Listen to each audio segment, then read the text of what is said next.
They do not know the rising towers of Hillbrow. They do not know the sprawling suburbs of the north.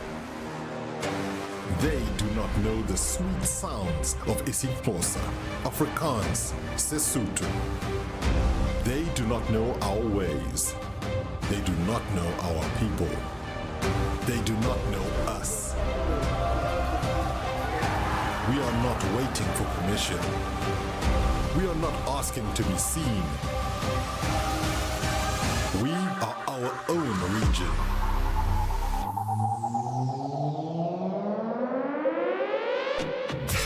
We are SSA, RSC Johannesburg, RSC Nairobi, RSC Saint-Denis.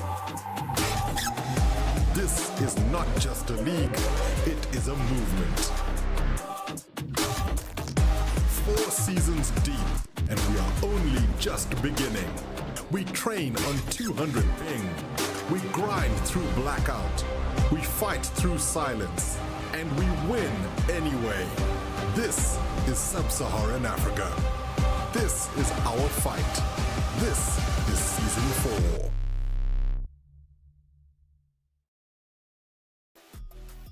Just like that, we come to the end. Every night this week until Thursday, Monday, Tuesday, Wednesday, Thursday, we will be crowning a champion.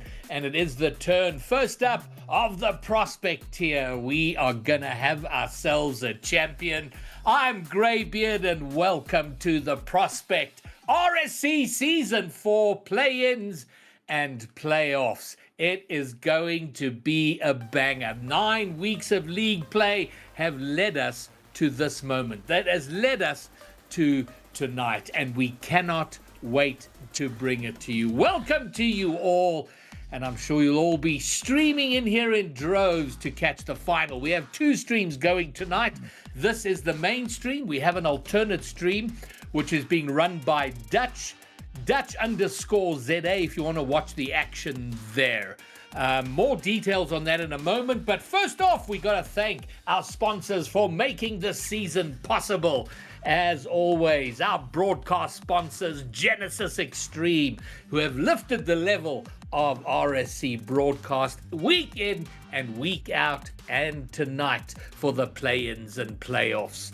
And then, of course, Nearstream, who came on board halfway through the season. They're throwing their support behind Community Rocket League. What a pleasure to have them. All your streaming needs and equipment at affordable prices. So check it out if you're getting into content creation. And then our prize pool sponsor, Slayer Energy Drink, providing a prize pool of a guaranteed 15,000 Rand. And that prize pool throughout the season increased by 50 Rand every time a box of Slayer was ordered. And that means our final prize pool is 18,350 Rand for the season. Shout out to Slayer Energy Drink for that. So there we go, our sponsors. And of course, let's not forget our community, the people behind the scenes making this all happen, our casters, our admins. A lot of sweat and more tears go into bringing this to you. This is the schedule tonight. We have 2 play-ins, so whoever finished 3rd in the league will play the team that finished 6th. In this case, the Jokers, Monarch Jokers, finished 3rd, so they will be playing 6th place Azura. You see that on the bottom right-hand side of that graphic. And over on the other side, Shadow finished 4th, and Omnius finished 5th. They will be playing against each other.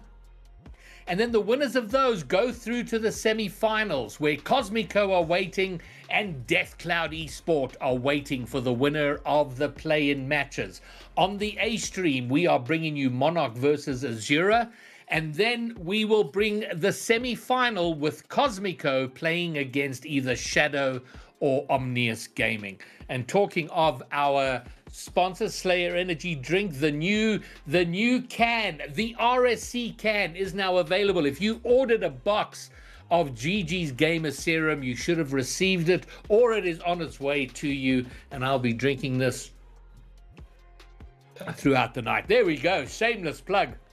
And I think we're ready to get the show on the road. So bringing us the first play-in will be Ultrazim and the Muzzler. Gentlemen, 9 weeks, and here we are. And Ultrazim, you got yourself a Slayer as well. This is what this week feels like to me. The end of a hard road to get to here. 9 weeks of play of these guys coming together, and we get to see the culmination the whole week through all 4 divisions. Greg, I'm so excited to be here for most of it. And this is going to keep me going the whole way. So yeah, I'm keen. So it's been a very closely fought league, 9 weeks of league play, and the decisions were not made until the last week had concluded, and there we see it, Cosmico. And the most terrifying thing about Cosmico, Muzz, you see it there on the right, they did not lose a series the entire season of league play. So they're looking banger strong, but you know what? You can still lose it all, Buzz, at the final hurdle tonight. Yeah, that's exactly it, right? They've had a stellar 9 weeks, Greybeard, and they're going to get now to the most important part, is to get through these playoffs and a potential grand final. And they might drop the ball here right at the end, Greybeard. So hopefully not, cross our fingers, that's not going to happen. I think their general manager and AGM has obviously picked just the best of the best, you know, within a draft system as you can. It's worked for them somehow miraculously. But yeah, I mean, stellar season here from the Cosmico teams. I mean, Cosmic Go as a brand has really invested a lot into Sub-Saharan Africa, right? We've seen them in the RLCS for how long right now, and they've got a keen eye, it seems, to look for that talent. And apparently that lasts all the way down to the raw talent here in Prospect Division. And what I'm really excited for is these are the guys that really catch your eye. The guys who are going, okay, these are going to the next division, maybe double divisions, see in RLCS sometime soon. But you know, this is the diamonds in the rough territory. They've been battling it out all season, and I know Azura Gaming, they brought in the young Dominus, King Dominus Rex, and they kind of turned around their fortunes, and they have snuck in ahead of White Rabbit Gaming, much to your chagrin, I'm sure, Muzz, because otherwise you wouldn't be casting, you'd be sweating it out on the field. Yeah, you know, I mean, Snowball had to beat them last week. They didn't. They lost 3 and won their Greybeard and Nightwalkers. You know, they got that dub. Snowball finished 7th. They weren't going to make it to today. That's just how it goes down, right? You know, unfortunately, you know, Nightwalker's better on the evening. So, you know, that's just how it is. Banger. So I don't know if you've got early predictions. I mean, Ultrazim, Cosmico, you know, we've had our time here talking about how good they've been, but my worry with a team that shines like that in league play, I mean, you have a bad series tonight, undefeated for an entire season. You lose one series. Thanks for playing. Bye. Yeah, you know, I haven't studied exactly when the teams matched up along the 9-week season. So you can have the possibility that your team just kind of peaked early and managed to knock out a team that took a little bit longer to gel together. And so that team might have been sneaking around the side. They'll never be able to claim that league victory back. But they're going to come for you in the grand finals. And, you know, the rest of the roster, like you say, is a pretty close thing. I mean, Mist is 7-2. Like, that's not far behind. You're taking still 75% of your games. There's other strong teams around. So Cosmic Go is not through yet. And, like, we've got a lot of Rocket League here tonight at any stage. They've got a semifinals and a grand finals yet to play. Well, Cosmico and Deathcloud are chilling in the semi-finals, waiting for the results of these two play-in. So the game we're bringing you is Monarch and Azura, but then it is Omnius and Shadow, the third and fourth place. I beg your pardon, fourth and fifth place teams, Shadow and Omnius. So that's so a kind of a middle of the road, in theory, on paper, a more even matchup. Muzz, that's happening over on the B stream. That's Dutch's channel, Dutch_ZA on Twitch, if you want to catch that. Make sure that both of the streams are up and that you are chatting in both, so that Twitch goes, this is a legit viewer. So over on the other side, I don't know if you got a prediction on how you feel about that B stream game. You know, great, but I wanted to say here that, you know, on the side there of Shadow Esports, you've got High Frequency. High Frequency, of course, has got a shiny trophy next to his name in the Discord. That means he won Prospect last season on actually a team tonight that's playing Monarch Jokers. So High Frequency definitely can take down Omnius. We're going to see they've obviously got Pixel Glitch, but I'm back in High Frequency, one of the old teammates of mine. So, yeah, I don't know. I think Shadow can do it. Hopefully we'll cross fingers. And then, yeah, we've got Monarch Jokers on tonight, myself and Ultrism. So I don't know, it's all coming together in a nice mystical way. I'd be interested in, I don't know if production would be willing to throw up the league standings again, because I had a question about that. Yeah, here we go. Just in terms of how close it was in the end. And we see there, I mean, from fourth to 8th place was 3-point separation, and a reminder that you gain a point for every game you win. So in a 4-game series, if you win 2 of those, you get 2 points, and so on. But I really like seeing that. I mean, Cosmico and Deathcloud, I mean, they were streets ahead. Monarch doing very well on 25, but then fourth on down, pretty damn close, Ultrism. So after those top 3 teams, it was tight.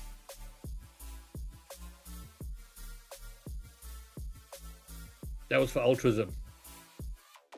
Yeah. So like, isn't that just the story of South African Rocket League, though, right? You got this pinnacle at the top, these 2 teams that are like really fighting it out for first and second, and then it just becomes neck and neck the whole way down. What's interesting to me is the last end of the season. You know, this doesn't show exactly when these teams peaked. And that's kind of what I was talking about. I mean, 47 to 41% is a not winning enough games to reliably back you on a scorecard, unfortunately. And for teams like the Jokers, who came out, you know, a little bit ahead, the Monarch guys, they were winning the last games of the season. They've run out with a lot of momentum. Whereas, you know, someone like Nightwalkers just a couple of steps down have lost the last couple of games. So there's a lot of psychology behind this. That drop from 69% to 47% is actually huge. I've just noticed that now that you've brought it up, looking at that win percentage, it didn't even occur to me. I mean, it's only the top 3 teams that have above a 50% win rate. So it's like, oh my word. So it has kind of been it's a sort of a battle of. Now, what I was going to say originally, it wasn't going to be. I didn't mean for it to be mean, but it has been a lower level battle. But what a platform, Muzz, for someone to step up, and because the favorite is clearly the Jokers. The Jokers here have got to be the favorite. Last season's champions, they have done very well. They are a step above the rest of the crowd. But again, it comes to temperament on the night. Yeah, I mean, it does, right? And I know Ultrism's talking about those win rates. And the thing is, here in the RSC, you can also draw games, right? And so you can also get that 2 apiece draw in a series. And then, you know, how is that attributed to your win-loss ratio as well, right? And Jokers, they had a draw and then 2 losses now at the end, which is not great for them. And they probably could have ended up higher than 3rd position and not even been in this position. They could have been sitting comfy like Mist, but they're not, right? And then Nightwalkers the same, couple L's and then a W. So it should be Jokers with the dub tonight, but of course we know Nightwalkers have got a great team, Big Kahuna, Irban, King Dom, and so they could probably completely upset the apple cart tonight, Greybeard. I'd imagine they're ready to do so. Of course, Jokers with a fantastic team. I think I saw Flace on their team, Creven as well. So, you know, kind of decent rosters on both sides that I think we love to support. But yeah, probably Monarch maybe kicking themselves at the back end of the season. Yeah, probably could have finished a little higher. A draw and a loss is not the way you want to finish, especially from week 7, 8 and 9. So yeah, probably could have been sitting cozy at the top, and you know, just didn't end as well as it could have. All right, gentlemen. Well, that's about enough waffle from me and us. I think we need to get into the action. Let the story conclude out on the pitch. It is now ready for play-in number 1. Ultrism Muzz, take it away. Oh, Must, the hopeful guys, the Nightwalkers, just sliding in under the cover of darkness to make their way into these playoff matches. The Jokers, who could have had, as you say, an easier path with a direct line into the semifinals if they had broken into the top 2. Now they have to have an entire series extra. So certainly a psychological blow there, but when you've had this good of a season, I mean, these are newer players, right? You got to understand where these guys are coming together. You've got a team of people that have not decided to be together and have been training together the whole season. Yeah. That have been forced to play together, right? These aren't your best friends, but you hope that they become along the way. And now you get tested all the way to the end. Is this something that these guys can get past as not an experienced roster? I mean, you get 9 weeks together, right? It's a boot camp. You just have to figure it out, and you have to week on week scrim and play and hope that the chemistry comes together. Maybe it doesn't, and things fall apart, and maybe that's where kind of position 7, 8, and 9 are sitting. You know, things just didn't work for them, Ultrism. But yeah, I think, you know, for the Monarch Jokers, maybe a rough end, but it's great. I think there's experience in these guys. Flace has got experience, Creven's got experience, and so yeah, I think, you know, it would be theirs to lose, right? But on the other end, there's Nightwalkers. Like you said, they're scraped in. They kind of had to get really gritty at the end of the season, which is awesome to see, especially since you've probably got one of the youngest players in the whole of SSA. And how do you keep his mentals going? And how do you make sure that type of communication is solid in the Discord? Because 9 weeks with the youngest guy in the whole of SSA, I can imagine that must have been incredibly exciting during those calls. So, yeah. I think that's when a team really comes together and takes it on themselves to show them the ropes. This youngster that's joined the scene and is showing promise. You're like, come, we will show you what Destiny looks like, and you fight so much harder. Like, I'm just looking at the chat the whole way. Shout outs to you guys, wherever you're watching from tonight. This is the right place to be. And the guys are passionate out there. And the passion seems to be behind AZG, right? Is these guys are going, we're wanting to make this. We just fought to get to this point, but we have our ticket and we're ready to fight this all the way. Put us against the most indomitable team out of the four, and we're still going to come out teeth bared. So I love that spirit, and that's the underdog story. So whether you guys are here just logical backing the favorites, or you're here for a bit of a tussle, South African style, as we always do, gonna be bringing you that action. Best of 5, Muzz. Plenty of time to work your way into this. The guys have got to know what their warm-up routines have got to be right now, and you can't throw everything. You can't throw everything into this one series knowing you got a whole night ahead, but you've got to see that night coming, right? Any predictions? Last couple of seconds. I mean, maybe Jokers, but I kind of think AZG maybe squeak it across the line. You know, Your brain head versus the says- heart, right? Yeah, right. Your head says Jokers. Your heart says Azura. Yeah, We take to the field. Best of 5. Game number 1 kicks off right now. Azura, of course, in the trademark purple demo on the baseline, showing aggression and tenacity out the gates. And I was going to say Ultras, and that's kind of the next kind of small, conversation, is that everyone's been playing 4 games the whole series, and now you have a best of 5. Now you can go the distance. You can't draw the series as well, so I think just that, mentals and the series scoreline is also going to be different for everyone. It's frustrating to draw it out sometimes when you know you could have or should have taken a series. So now there's going to be a decided victor, and just hope that you're on the right side of history. Azura now taking a bit of an aggressive start. Actually got a decent shot, keeps it low. Kivinator managing to send that out towards the side. And let's chat about these players that are showing up. Just a tight first minute, but a couple of opportunities for both sides. Yeah, I mean, Jokers that are coming in clutch there. We see Creevy had to make that save. It's important.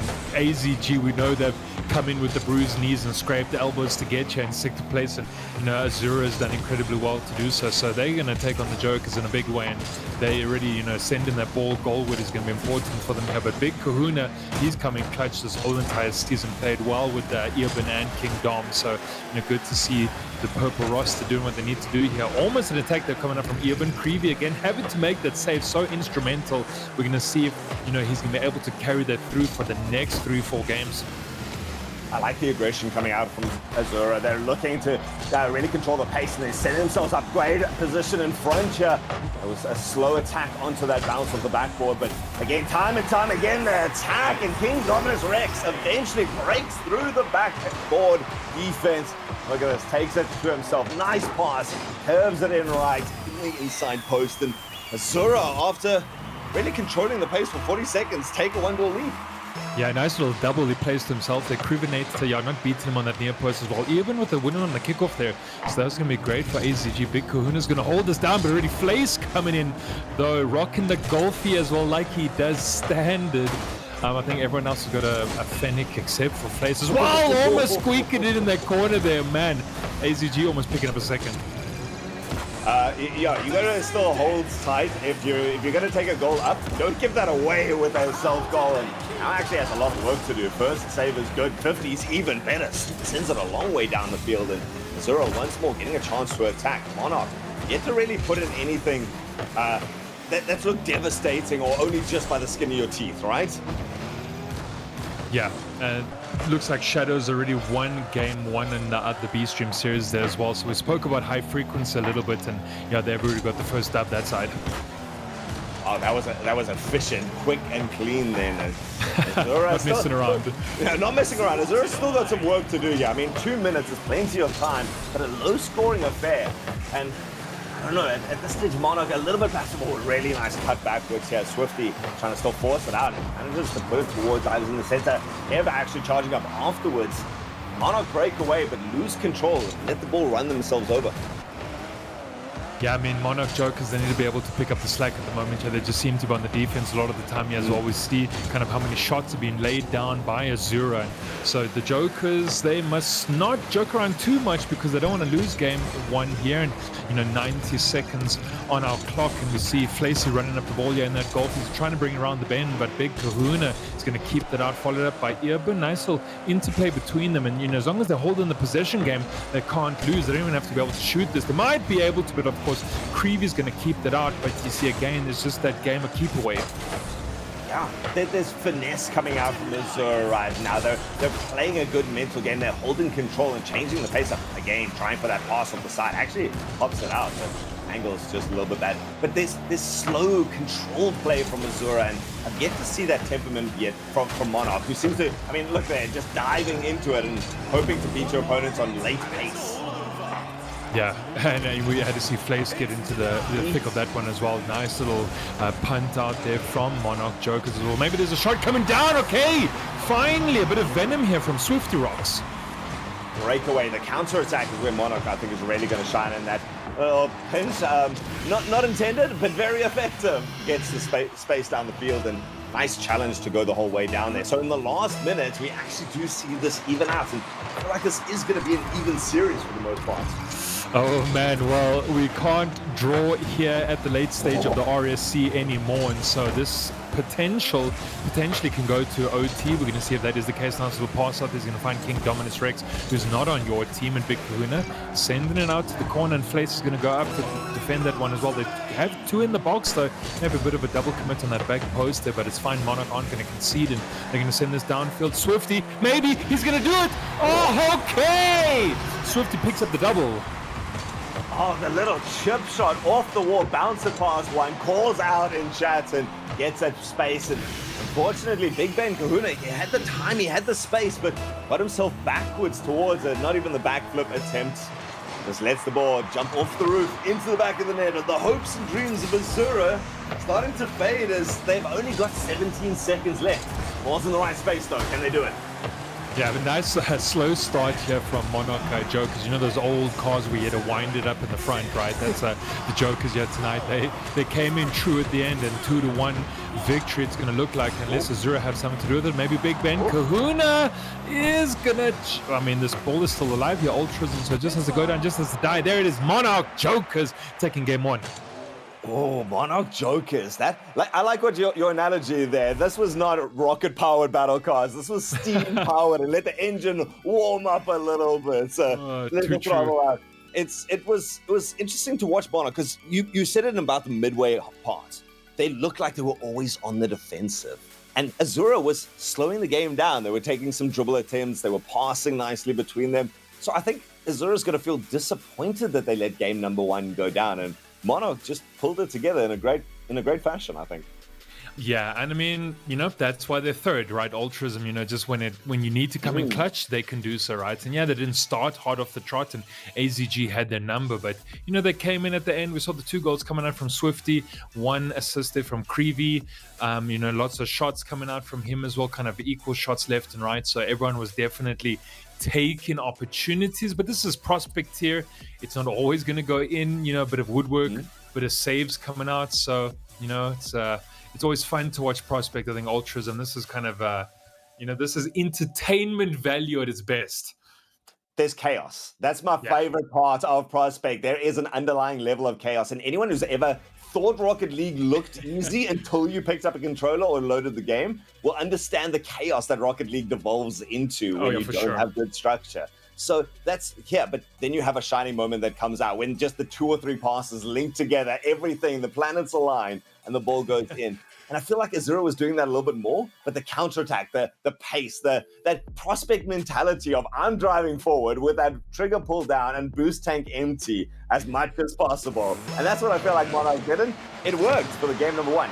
Not a reliable strategy though, I've got to say, boys.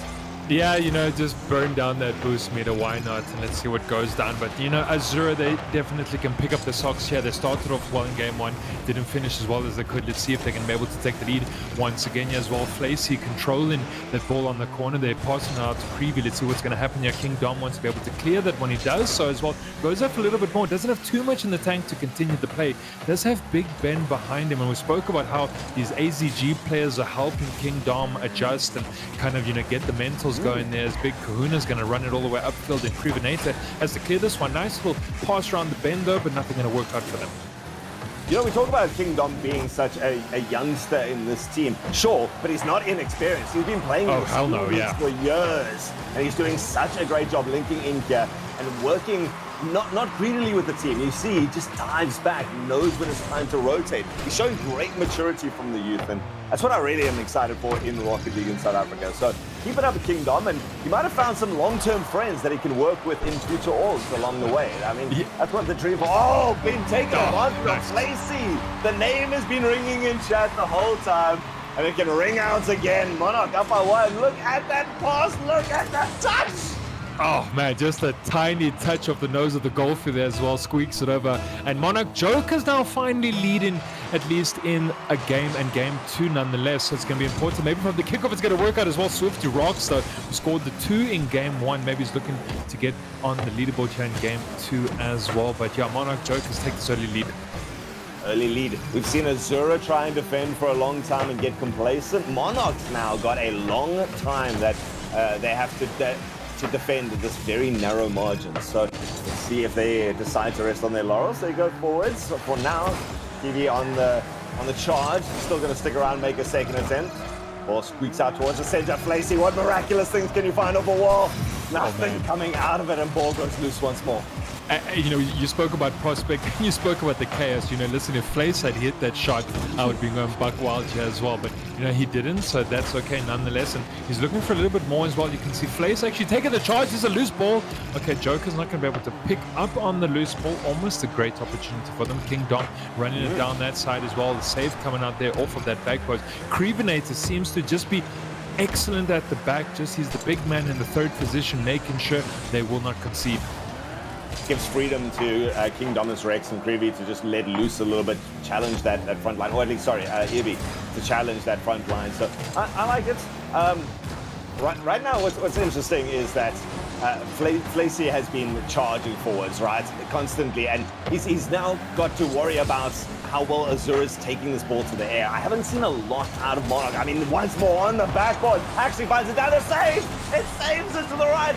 Just as I'm saying, Azura, watch the skies. They try and pull it off and are denied. RSC is so community driven, and that's the best part. No one's kind of the best Rocket League player on the field, which is great. But Flace has got absolute fans at home. They are watching on the 50-inch, in the lounge tonight, and it's absolutely fantastic to see. Well, Monarch Joker's also up by 1 here. So yeah, Flace's stocks are completely high tonight. The crowd is certainly there behind them. We saw Azura, the AZG guys, out earlier, especially chanting in the chat. Been quiet for a little while, and in game number 2 especially. On the other channel, by the way, if you are keeping that, Omnius has managed to bring the series back. So 1 apiece there, looking for a long contested Rocket League throughout the night on both streams. So make sure you got that up and running on the second screen, but don't take your eyes off this. 60 seconds are coming up right now, and Monarch still have held resolute. Gone really no further in terms of being able to extend that lead. Might have a chance now. Oh, caught out of position. Azura on the attack. I mean, Irby's made the 3 shots, right? But on the other end, Krivenator's made 3 saves. And so, just AZG, they keep trying to pepper the net. They keep trying to muster things together. But Krivenator's at the back, just making sure nothing's going in as well. We see Flace with the 2 saves as well. Oh, nice. Irvin Fenter almost getting that in as well. So what would that make it his 4th shot, right? So just Azura, they're trying to the nail. King Dom maybe trying to squeak it in. That's not going to go in as well. Irvin comes in second man, not going in either. They're Ultrasm. So, oh man. I mean, Monarch just might be able to muster a win here by 1 goal. if they can hold it together. They made one unforced error and it's just led to pressure for so long for Azura. His manufacturer thinks, oh, that's risky. A little bit of a team misplay between them. Managed to pick it up off the wall. Kingdominus Rex has got the mechanics to back himself up. And oh, he actually caused enough confusion. It's going to be Flacy who has to skirt it off the backline. Plays keep away onto his side of the field. Azura, no, Kingdominus Rex was there. He had the shot, but he's let it go. Azura going to let it go down in front of their own nets. Oh. Monarch up by 2. Okay, we see you. I mean, you know what? They were third. I think Greybeard was saying in the pre-show, you know, this is kind of the natural team to root for. They've done incredibly well in the season. Yeah, didn't finish as hot, but 2-0 here in a best of 5 Ultrism.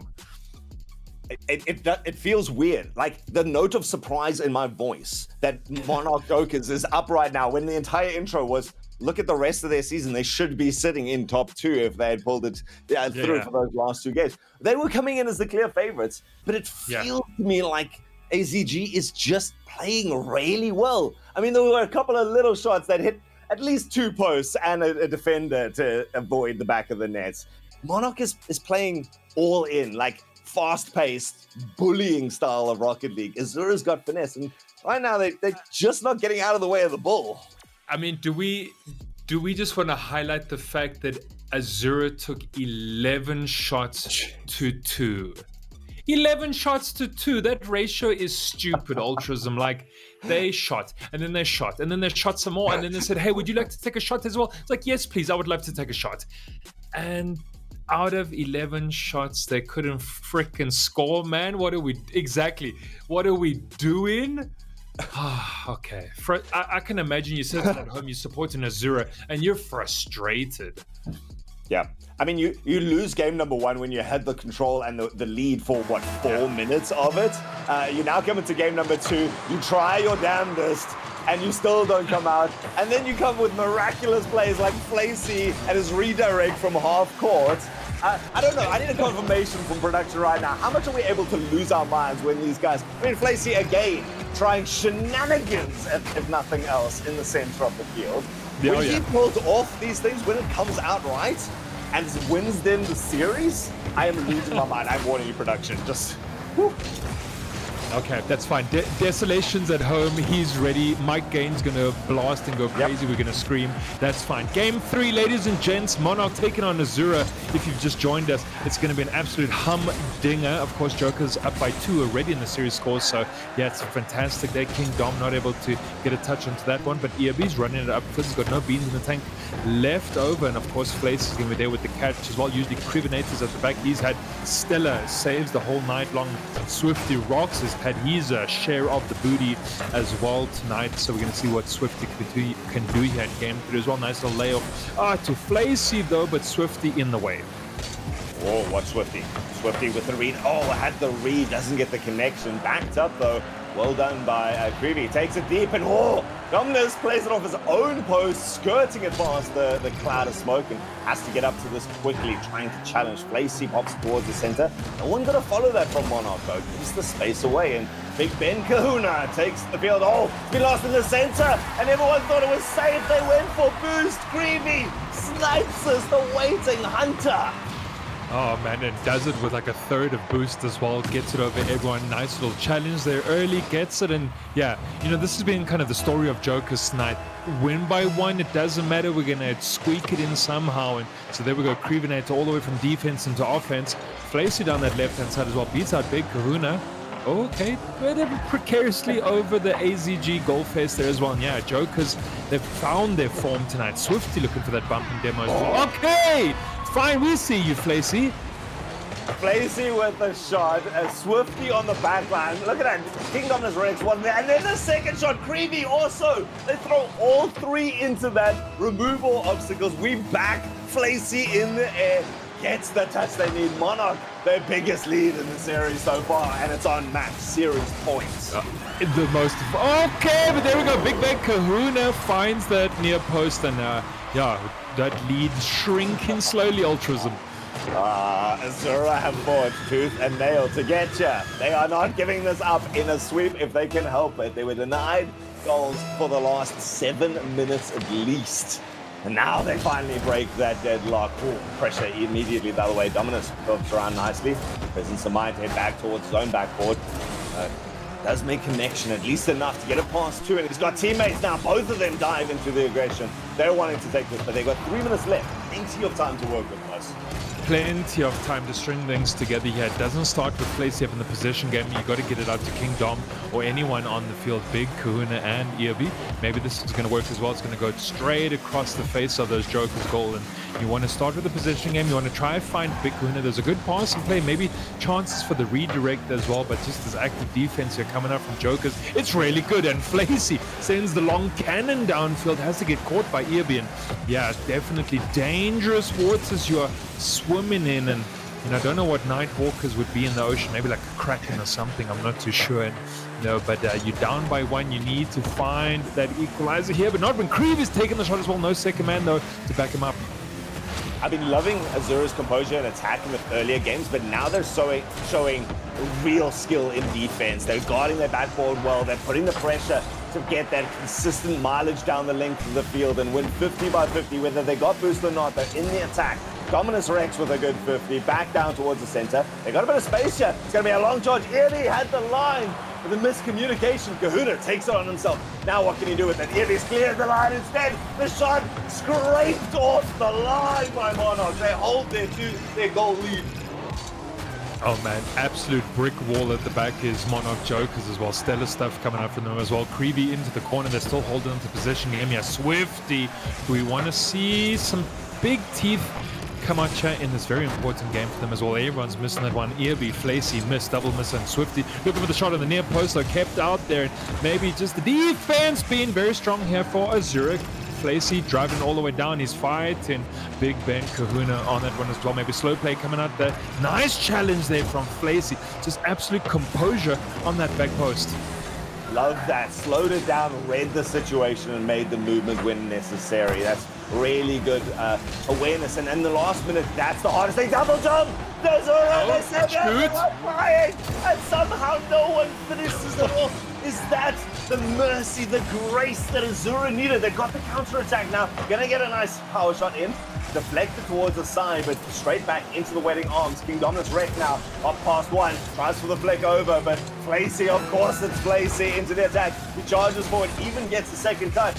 Rex sends an impotent shot down the right-hand side. Last 30 seconds, Azura in the attack.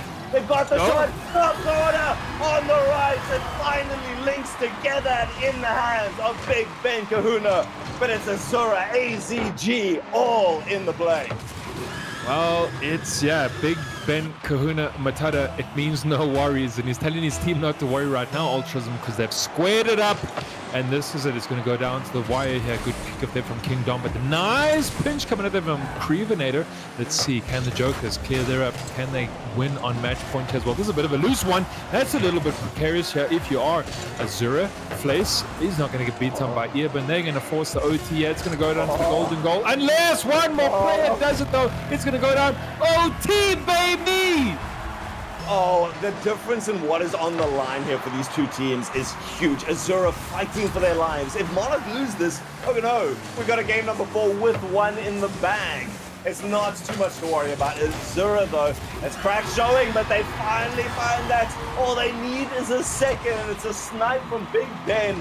He's come to the fore when the goals were needed in this displacement. Get the basics right. You don't need to be flashy. It's only taken 12 seconds. But we get a game on the board here for Azura. Finds the top right-hand corner, beats out 2 defenders. The double commit they're coming up from Jokers. Big Ben Kahuna with that absolute sniper shot. Top bins, as they say. Ultrazm. And here we go. Ball game on our hands. I can't do this, Muzz. This is game number 3. You can't do this? We have 3 series, and I'm already losing my mind at the late comebacks, the tenacity of Azura, that Big Ben. Look at that. First, breaking that 500, both of his teammates together. I will put you on my shoulders. You just get me to that side of the field. I'm going to take a shot, and I'm going to take us home. 3-2 is still not a confident victory. Now they have to do it twice more. Yeah, I mean, that's how it works, right? If you hope and you dream, Ultras, and this is how the prospect tier works, right? Back and forth and back and forth. And, you know, and everyone in chat, we've got Wabbit here shouting for Monarch. As you said earlier, tons of AZG supporters came in early prior to 7 o'clock here as well, but it's fine. It's going the distance. We're going to get game 4 on our hands, and we need to see if Azura can pick it up. They did. They had these moments. Earben is good. Big Ben Kahuna is good, right? They need to be able to score early. They need to be able to keep out jokers. We've seen Krivinator in defense. Absolute monster. Save after save. So maybe bump him out, demo Krivinator, get rid of him. Then you can score. They have been looking for it though. I've seen Irby looking with vengeance in his eyes a couple of times to remove it, and then like King Dominus looking for the shot afterwards. And so they're very aware of what they need to do, I think, Azura. But doing that is not always that easy. Like you say, he's a brick wall. Somehow he's still getting in the way. I mean, look at this. 0 boost, still fights it out in the corner and finds half the length of the field. Yeah, absolute Dennis the Menace, Jack Russell on the field. Yeah, Krivinator, absolute nuisance. I love it. Game number 4, ladies and gentlemen. We go out of the best of 5. Monarch still on the board with 1 game needed to secure themselves a spot in the semifinals. And they got some space. The Devo! Oh, he runs interception. This is not soccer anymore. This is American football with the tackles. Look at Krivinator. He is a brick wall that moves, apparently. Oh, man, just huge. 200-pound player absolutely clearing the defense there, allowing Flace to be able to score that one little dainty quarterback coming in. And there we go, Monarch up by 1. Oh, okay. Apparently not Big Ben Kahuna finding the equalizer yet again. There are 2 ways to score a dribble, ladies and gentlemen. One is with help, one is with style. And that is a stepping. Kahuna again puts up another goal, closes that lead down to nothing in a matter of moments. And game number 4 yet to be decided. Yeah, and there we go. Dribbling finesse coming up from AZG for first minute of regulation here in game 4 as well. Everyone showing off and showing us exactly what they can do there. King Dominus Rex beats now Krivinator. Oh, actually nice. Bit of a hard pinch from the corner there, but nice intention. Trying to find a second man as Earby going up for this one. Good catch though. Wants to be able to beat out Flace. Getting past him as well. Maybe that's going to be an awkward pinch though. But at least King Dom able to control it. He does more than control it. He even looks towards that backboard, looking for a double tap. Azura's been so good at that as a team. And got another chance here. Dominus off the walls. He's got to beat Kriv, but he's fast towards it. So down towards the center. It's a great attempt. I'm loving that Azura still looks like they're taking more shots. They're making more opportunities, whereas Monarch is kind of explosive counterattacks like they've got right now. Big impact plays. Yeah, well, you love to see the equalizers and the one that's on our scoreboard as well. It's always going to go down to the wire. We saw the game 3 OT as well. Maybe we're going to be treated to a little bit more of that as well. Halloween, of course, just past us. So who knows what Trick or Treat's going to look there. Flacy, man, oh man, there's a big touch as well. Goes back to Krivinator, holding their own there. AZG almost finding the lucky pinches, the awkward touches that are going to go into the back of the Monarch net. And, you know, they might be gifted with one as well. Shot down, no. Krivinator to Flacy, it's going to be great. A little bit too wide on the rotations as Azura. Dominus Rex, the ball bounces out of his reach and immediately jumps upon. Monarch showing so much confidence now. That's the first half nearly done in the hands of Monarch. They just need the second half to go equal from here on out, and they can take this entire series themselves towards that semi-finals. Still Azura, they fight. That's something that I've come to love about Azura. They fight. Yeah, I mean, they didn't get, you know, into this position because they were just going to take their foot off the pedal. No. They had to beat Snowballs from White Rabbit game, and they took them down 3-1 as well.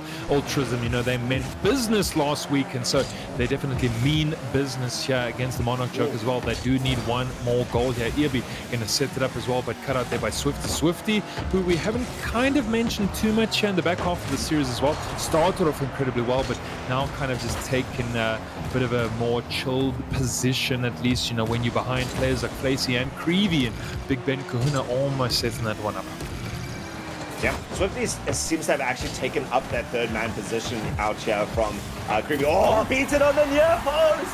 Oh, the dribbles again. Azura coming out with the fancy footwork. Down towards the side. Swifty. So difficult to read in that corner. And the touch towards yourself. Kahuna, watching you. That was not your goal, friend. That was very much in the hands of the young prodigy.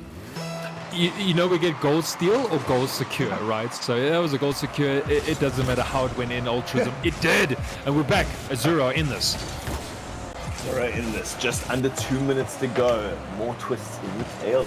And right now, good shot, great shot. Kahuna has had such power behind this. Irby in the air. Soft touch towards the side. Couldn't find the angle towards the net, but still very firmly in the hands. In the possession, Rex finds a nice little pinch that's going to push it straight down there. And actually, Kahuna meets it tight, but that's two of them committed towards it. Fortunately, Crevenator facing the wrong way. So was there, but Swifty out of the back line. They finally get a bit of space cut off. Kahuna now in the disarray of Monarch. Still can't find a way through.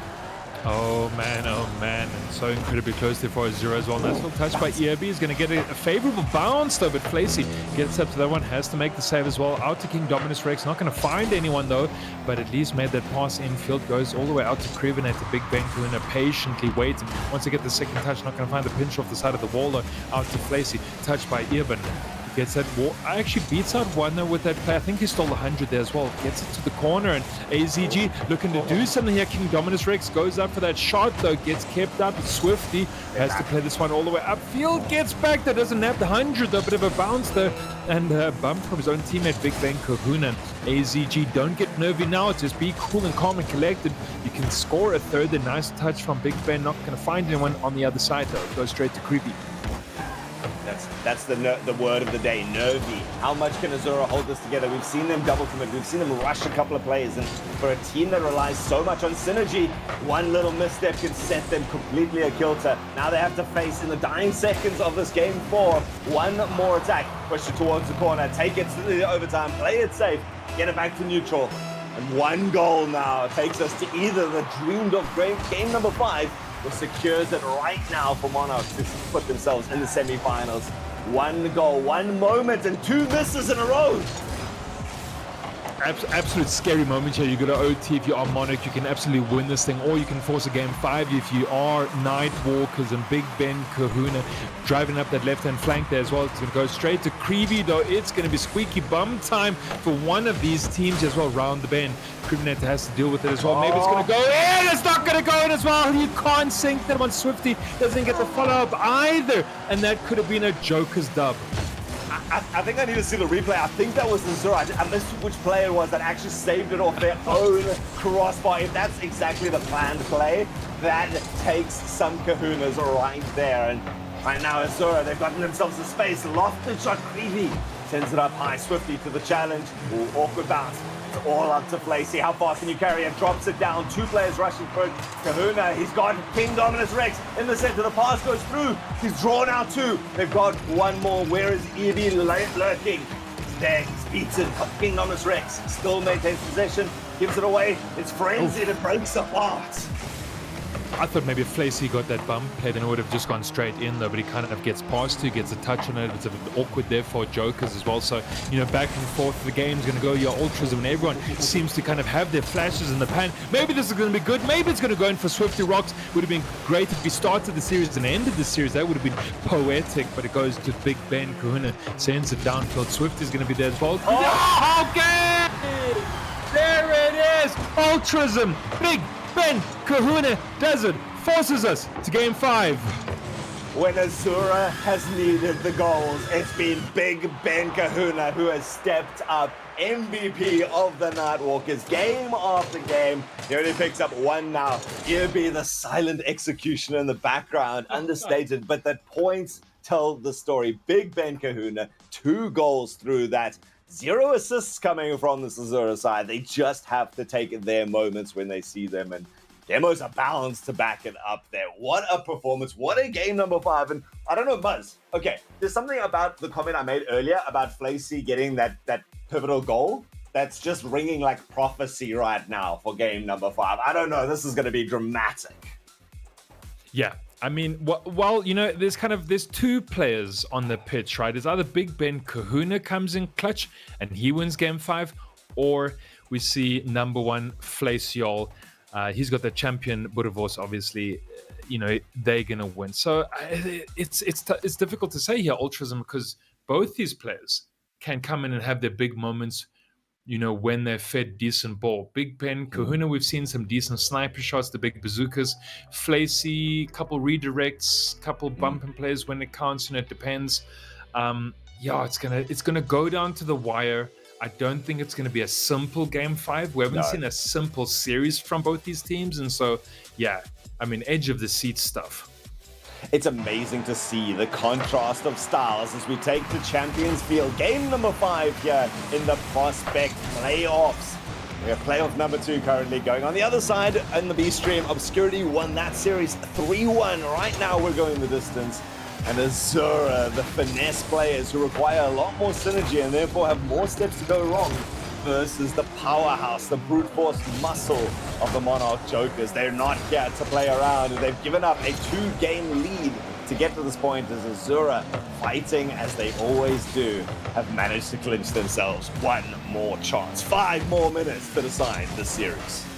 Yeah, and Azura definitely, they have fight in the dog here, and they've forced Jokers to go the distance here as well. They're previously all the way down the side. The Eva's going to get the catch as well. King Dominus Rex causing a bit of trouble there, but Flacy, nice little attack. Early play from the near post, or nothing going to stick. Oh man, it's just Jokers. When you thought they were going to take that lead, though, they couldn't squeak it in on that near post and got kept out. Now there's a counter-attack going. Nice 1-2 box! Oh, no selfishness.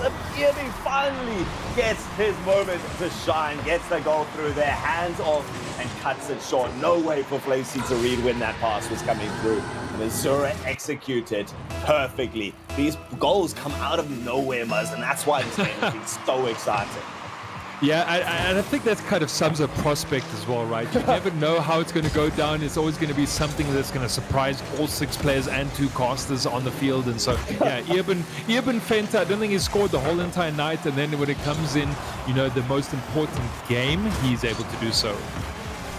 Oh, that's big, right? Finally being able to stand up and show the rest of the team, you guys have got us this far. I'm going to help up. And at the critical moment, like you say, that just takes a mental strength. And Monarch looking for it now. Soft shot goes down. That's not a great clear, though. There's another attempt. It's going to be sent up high. Flacy charging after it. Has to settle for a 50 towards the corner, trying to pop it out, but squeaking far. And Irby quickly charging after that. Beaten by Creed. And goes down to the back and forth. Oh, good control. Flacy, he's got the open net. He flicks it home. Size it. Spam the Macy to help out Flacy. But Macy has worked a wonder. Oh man, Championship Boerewors does it again, Ultrism. Flace gets the opener at least here for Monarch Jokers, and man, just when you think that Azura is going to be able to do it, they've come in clutch. Flacy says it ain't going to happen on my watch, and he gets the 1 goal there. So 3 minutes of regulation still to go here as well. Oh man, Big Ben Kahuna comes with a hard shot though, kept up once again, of course, by that decent defense we've been bragging about on the side of Joker. Swifty wants to clear that one as well, but Irvin's going to cut him out. I don't know who's going to win this. We've still got half a game to go. But whoever does honestly earn their place in the semi-finals. What a performance we've seen from both of these teams. Yeah.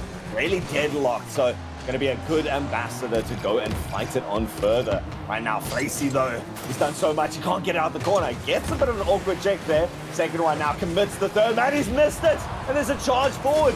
Bit of a demo there to create some space, but still having to form a retreat is Monarch Gaming. Creeve out of the corner, makes a beautiful read there. Simple, effective, and it settles our nerves down for the last 2 minutes.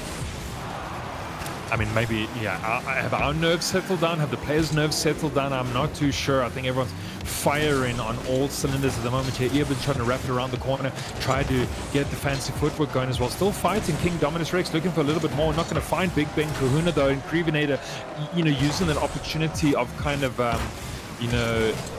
miscoms between the Azura team to clear the one as well, but Irvin already with the counter sends it all the way downfield, and Swifty has to get the rebuttal, not going to get the touch onto that one as well. Loose ball, and King Dominus Rex once again picking it up. The Crevenator waiting patiently on that near post, clears it, and someone has to be able to score! Oh, there to go, and of course the player to find 2 tonight, Irby. silent but deadly, waiting in the shadows the whole time. And Azura have consistently looked good on that backboard. Normally above the goals, but we'll make it work from the side, won't we? Irby, what a lovely shot to come through and pick it apart. Again, a goal out of nowhere. Minute and a half left to go. This is fantastic. I love this game. Oh, another shot. Maybe? Oh, There it is. There it is. Good. That's the whole tempo now changed. That's the whole demeanor of this. Azura have a 2-goal lead out of nowhere. I think we've also been waiting for King Dominus Rex to have his moment in the sun here, Ultrism, and there it is. Why not on Game 5? Why not on Game 5? Why not on the hands of Irby? Of course, King Dominus, the youngster that we were hyping up, shows that he's still in the conversation. Monarch, they've had to fight back from behind in game number 1, not really since, and now they've got to do it in game number 5. They came so close. They were on the verge. They were 1 goal away. They were 20 seconds away. Now they're 60 seconds away from it all coming to naught. You know, I mean, dude, this is what makes sports great, is what makes gaming great. You know, everyone's going to look at the leaderboard and say, oh, great, Nightwalkers was sick. You know, they just barely got into this whole entire thing, right? And now, you know, potentially had to beat the Monarch Jokers and continue their form throughout the rest of the playoffs here and the prospect here. And so, you know, I'm here all for it, right? I'm here for that Cinderella run, and they're making it right now. Good keep away there. Swifty Rocks almost able to get that dunk and make it only 2 for them, right? So it still wouldn't have been enough to garner a win. And as this clock slowly ticks down, close there. Clock ticking down, and AZG getting closer to that series win. Oh man, Azura has looked. Oh, there's going to be one more for the road. Big Ben puts his name on the board as well. Everyone from Azura getting the opportunity to contribute in game number 5. But I mean, a classy way to end this series. I said at the beginning, Azura felt like they were controlling the ball and sometimes getting it wrong, whereas Monarch was going for the ball constantly, and it's just not a consistent strategy. As soon as Azura was warmed up, they turned the series, and someone, I don't know, Greybeard, if there is the last time when we get him back on, when the last time any of us can remember a reverse sweep, and that's how we start our night mode. Yeah, exactly that, right? Reverse sweep, fantastic. You know, it starts here, Monday night, prospect here. We're going all the way through to Thursday with the Masters, and this is it, Ultrism. So, there we go. Big dub, 4-1, and Azura Nightwalkers, they take the win. They came from the 6th spot. They had to beat out White Rabbit Gaming. They've now beaten Monarch as well on the trot. This is SSA Rocket League at its best. And this was the most disparate game matchup that we've had for the night, right? This was the team that only just missed going directly to the semifinals, who were like, had a rough last 2 weeks, maybe 3 if you count the draw. And they were coming in as the firm favorites. And this was the guys who just managed. They won on their final game. That was the make or break. And now you come through. I mean, the goal difference coming into this was for Jokers. They were 39 goals ahead in their goal differential. Nightwalkers was 6 goals behind. They had less than a 50% win rate throughout the season. And now they're just going, we just need 3 games. That's all that matters to us right now. Yeah, we're gonna A reverse sweep to get the night underway, gentlemen. What a show we've had. And there was some tension in production because the B stream were ahead, and it looked like we were going to have a sweep. I thought we were going to have a sweep here, and the other game would still be going, and then we'd be behind, and we're like, how are we going to solve this problem? But my goodness, they take game 3, they take game 4, they take game 5. What a performance. Now, Big Ben Kahuna and Irby these are men of the world. You know, they live real lives. They've got jobs. And then they've got King Dominus Rex, all of 9 years old, doing the most out there. I mean, what a performance. And Yakals is the game admin on the B stream, and shame, man, he has been proper tense. Oh, I'm sure he has been right there, Graben. And, you know, we speak about King Ben Kahuna. He came in clutch so many moments there in that game. I think, you know, he won a lot of those game winners there, Ultrism, when he needed to. We just look at the shot coming out from him right now. Beats out Creeby and Swifty Rocks to score that very decisive goal.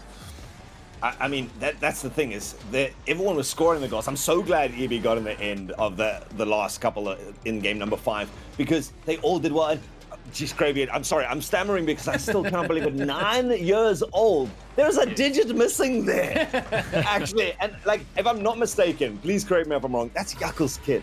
Yakuls has been so passionate about esports. He's brought this laddie up from the time he can hold the controller being main stage. Basically. Main stage by 12, please. As soon as those RLCS restrictions kick in, then you're on that field. And he's got such a future. I mean, it did not look like this was, if you had not had any background of this, no one would have been able to point out with confidence that there was a kid playing. And I feel confidence, like a child was playing there and kicking at it.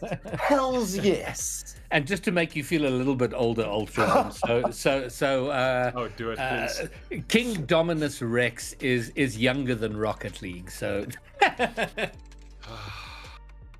Don't do that to us, right? Don't do that to us. But yes, exactly that, right? And I mean, I thought it was fantastic to watch. I know we had a lot of Flace fans in the chat. I think we had a lot of Monarch fans in the chat. Rabbit, of course, was there. I saw Dogman came through. Clerks came through, right? These are kind of nice little ex-players of Monarch in their own way. In fact, old Joker's teammates.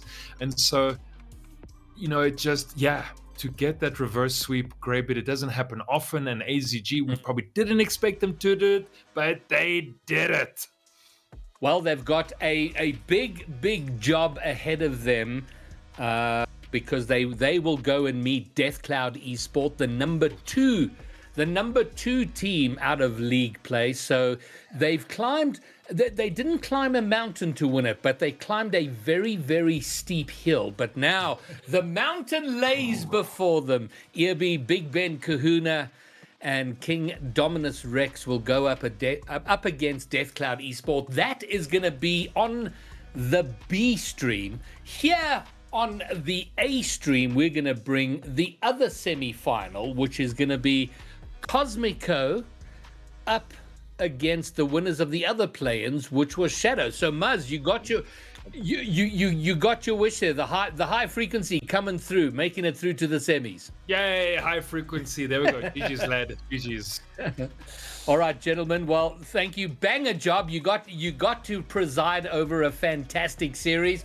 Ultras and Muds, thank you very much. Ultras will be back later for the grand final, but we have 2 new casters who will be joining us very shortly for that semi-final. So on the B stream, Dutch_ZA, if you want to watch Cosmico against Shadow Obscurity. Right here, we are going to have Deathcloud East. No, did I get that right? No. Yeah, A stream is going to be Cosmico versus Shadow Obscurity, and the B stream will be Deathcloud Esport against Azura Gaming. So Dutch_ZA if you want to watch that, and you should be having both streams. So to get things going, we've had absolute cinema, and you would expect nothing more out of a grand final, out of the playoffs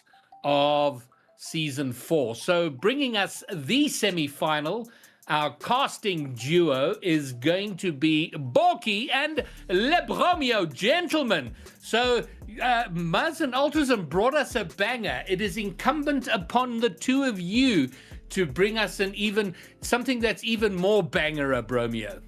Man, I am. I was sitting in this lobby prior to coming on here, and I was watching AZG playing up against Monarch, and I'm like, surely Monarch is gonna take it. Now there were 2 games up, looking pretty solid.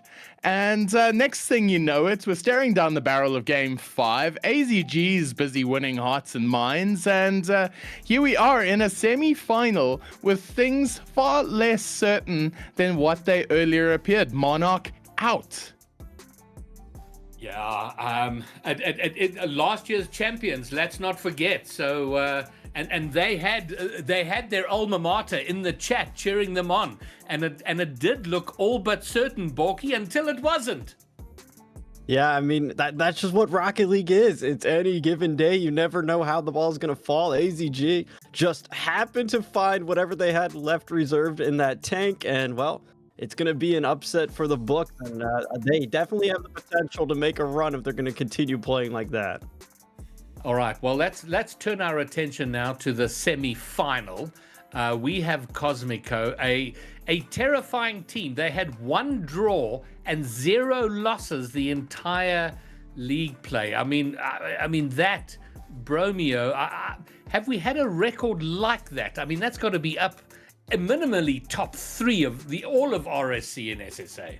Well, they definitely are going for the perfect season, are Cosmico, and having played 36-128 and only lost 8 singular games throughout this entire season. So, Greybeard, I am not sure, because there are so many teams who've had fantastic runs this year, but there must be on a handful the amount of teams that have completed a perfect regular season. Cosmico have now done it, and they're going to look to do it here now heading into the semifinals, these playoffs. So I do think this is just as much of a David and Goliath game as that Monarch AZG game was. So just like them, I'm hoping for some absolute cinema tonight.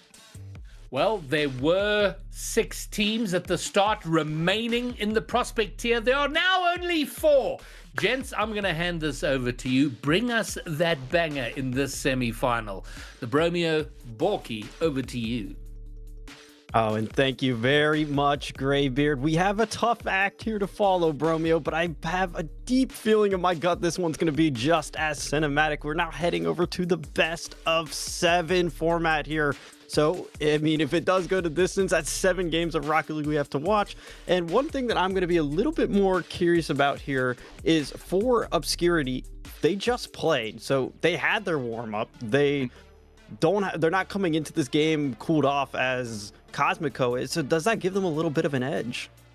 It might do. It might give them an edge. It was a 3-1 dub. They did it in confident fashion, but the last time these teams met in regular league play was in the middle of the year. The 25th of September was the date, and the score went down 3-1 to Cosmico against Shadow. So that is the historical data.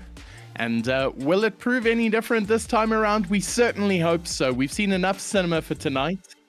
And this Shadow team has proved in the previous game that they deserve to be here. So yes, Cosmico on a perfect run. Can they complete it? They are 2 games away from doing it. They will believe that they can.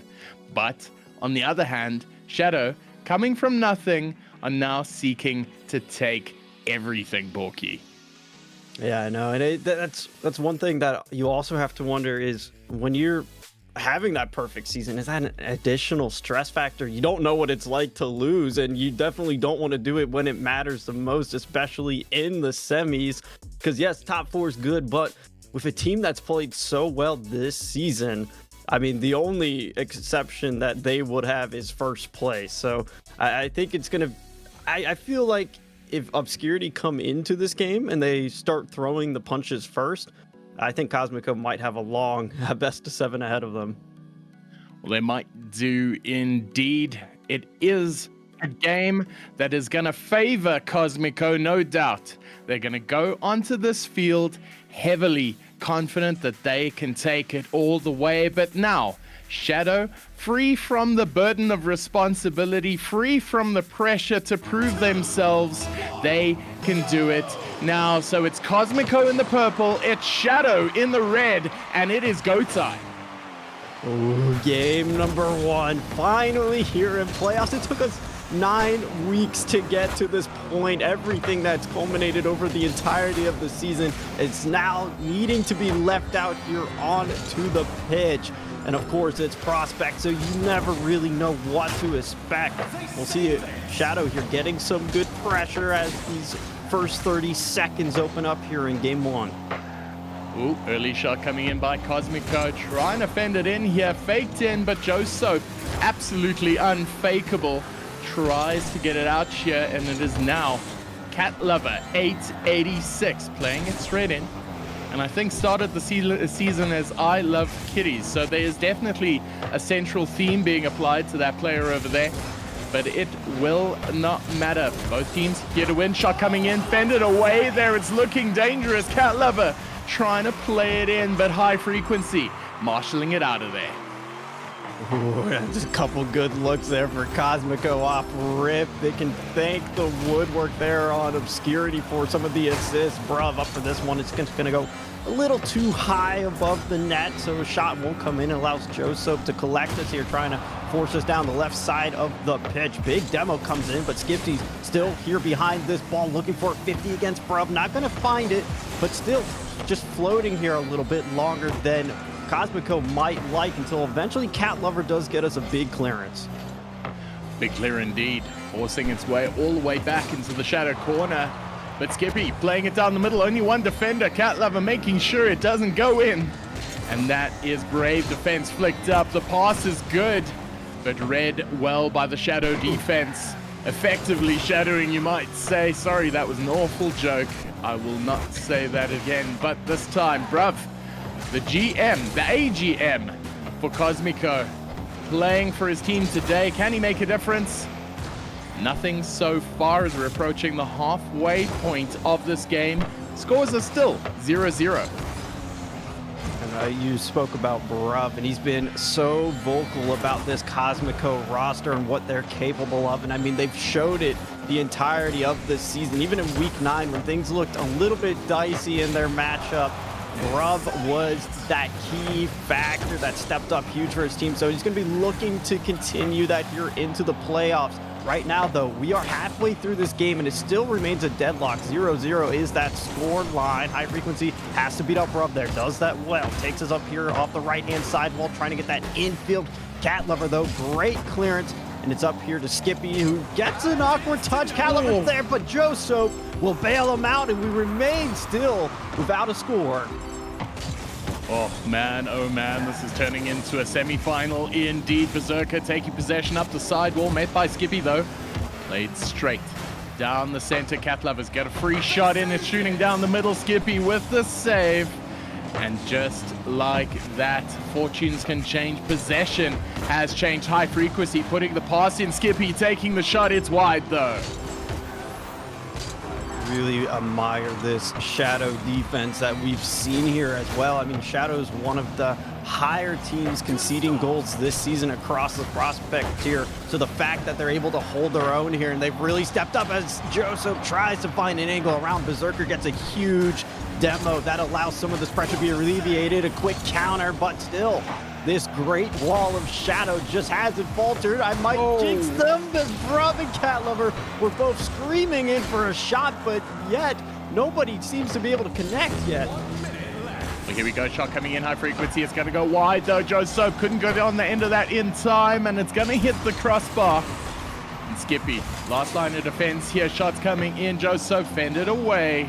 And here we are down in the last 60, not a single goal. You feel like they need to do it here now, bruv. No boost with the defense. Cat Lover getting another boom, and this game has been a hallmark of demos from this Cosmico side. They are so aggressive. Shot coming in, saved away, demoed on the line, and Joesoap not getting the touch, but buys the time for the clear. High Frequency, this is a huge moment in this game. There's only 20 seconds that remain. This clock is going to continue to take further and further. Both teams have been so fundamentally solid, but all it might take is one big solo play to break things out. Final countdowns here on our screen now. Is it going to be 0 in overtime, or is it going to be a game winner that's stolen beneath the chin? And it's a kickoff here, Bromeo. Oh my gosh, here we are in the first semi-final of the day. It's an overtime in game 1. This is a best of 7, and it looks like it's gonna go the distance. Cosmico still looking strong, but Shadow absolutely resolute in their defense. Here it is. Oh, straight off the line. How could they get away with that? But Bruv coming in flying, trying to get the shot across now. Shot after shot after shot. He's missed it, and Cat Lover takes it for Cosmico. What a shot there from Cat Lover. It took everybody from Cosmico but eventually one of those have to slip through. It only took 20 seconds there in overtime, but from kickoff, it was all Cosmico that had the control. And in a game that was so back and forth, it's very fitting that one goal that decides it. Well, let's have a look here at the score breakdown. Bruv, taking the MVP for it. Assist and 2 shots, although it was so incredibly tight. Looking at a game with so much overtime and points hovering sub 300 means it was an incredibly close affair, and there weren't too many shots from Shadow. They were on defense for most of that game. 7 saves, Borky. My goodness. Yeah, I mean, what are you supposed to do when the entirety of the game you're just stuck on your own final third? I mean, again, that defense from Shadow was phenomenal. I talked about how they were one of the teams that conceded the most goals this season. So it really speaks volumes for how prepared they all are coming in here. And yes, you do lose that game 1, but you kept it so close. And it wasn't like it was only defense. They still recorded some shots themselves. They played a very quick counterattack game. It's just they couldn't quite get the angles on target.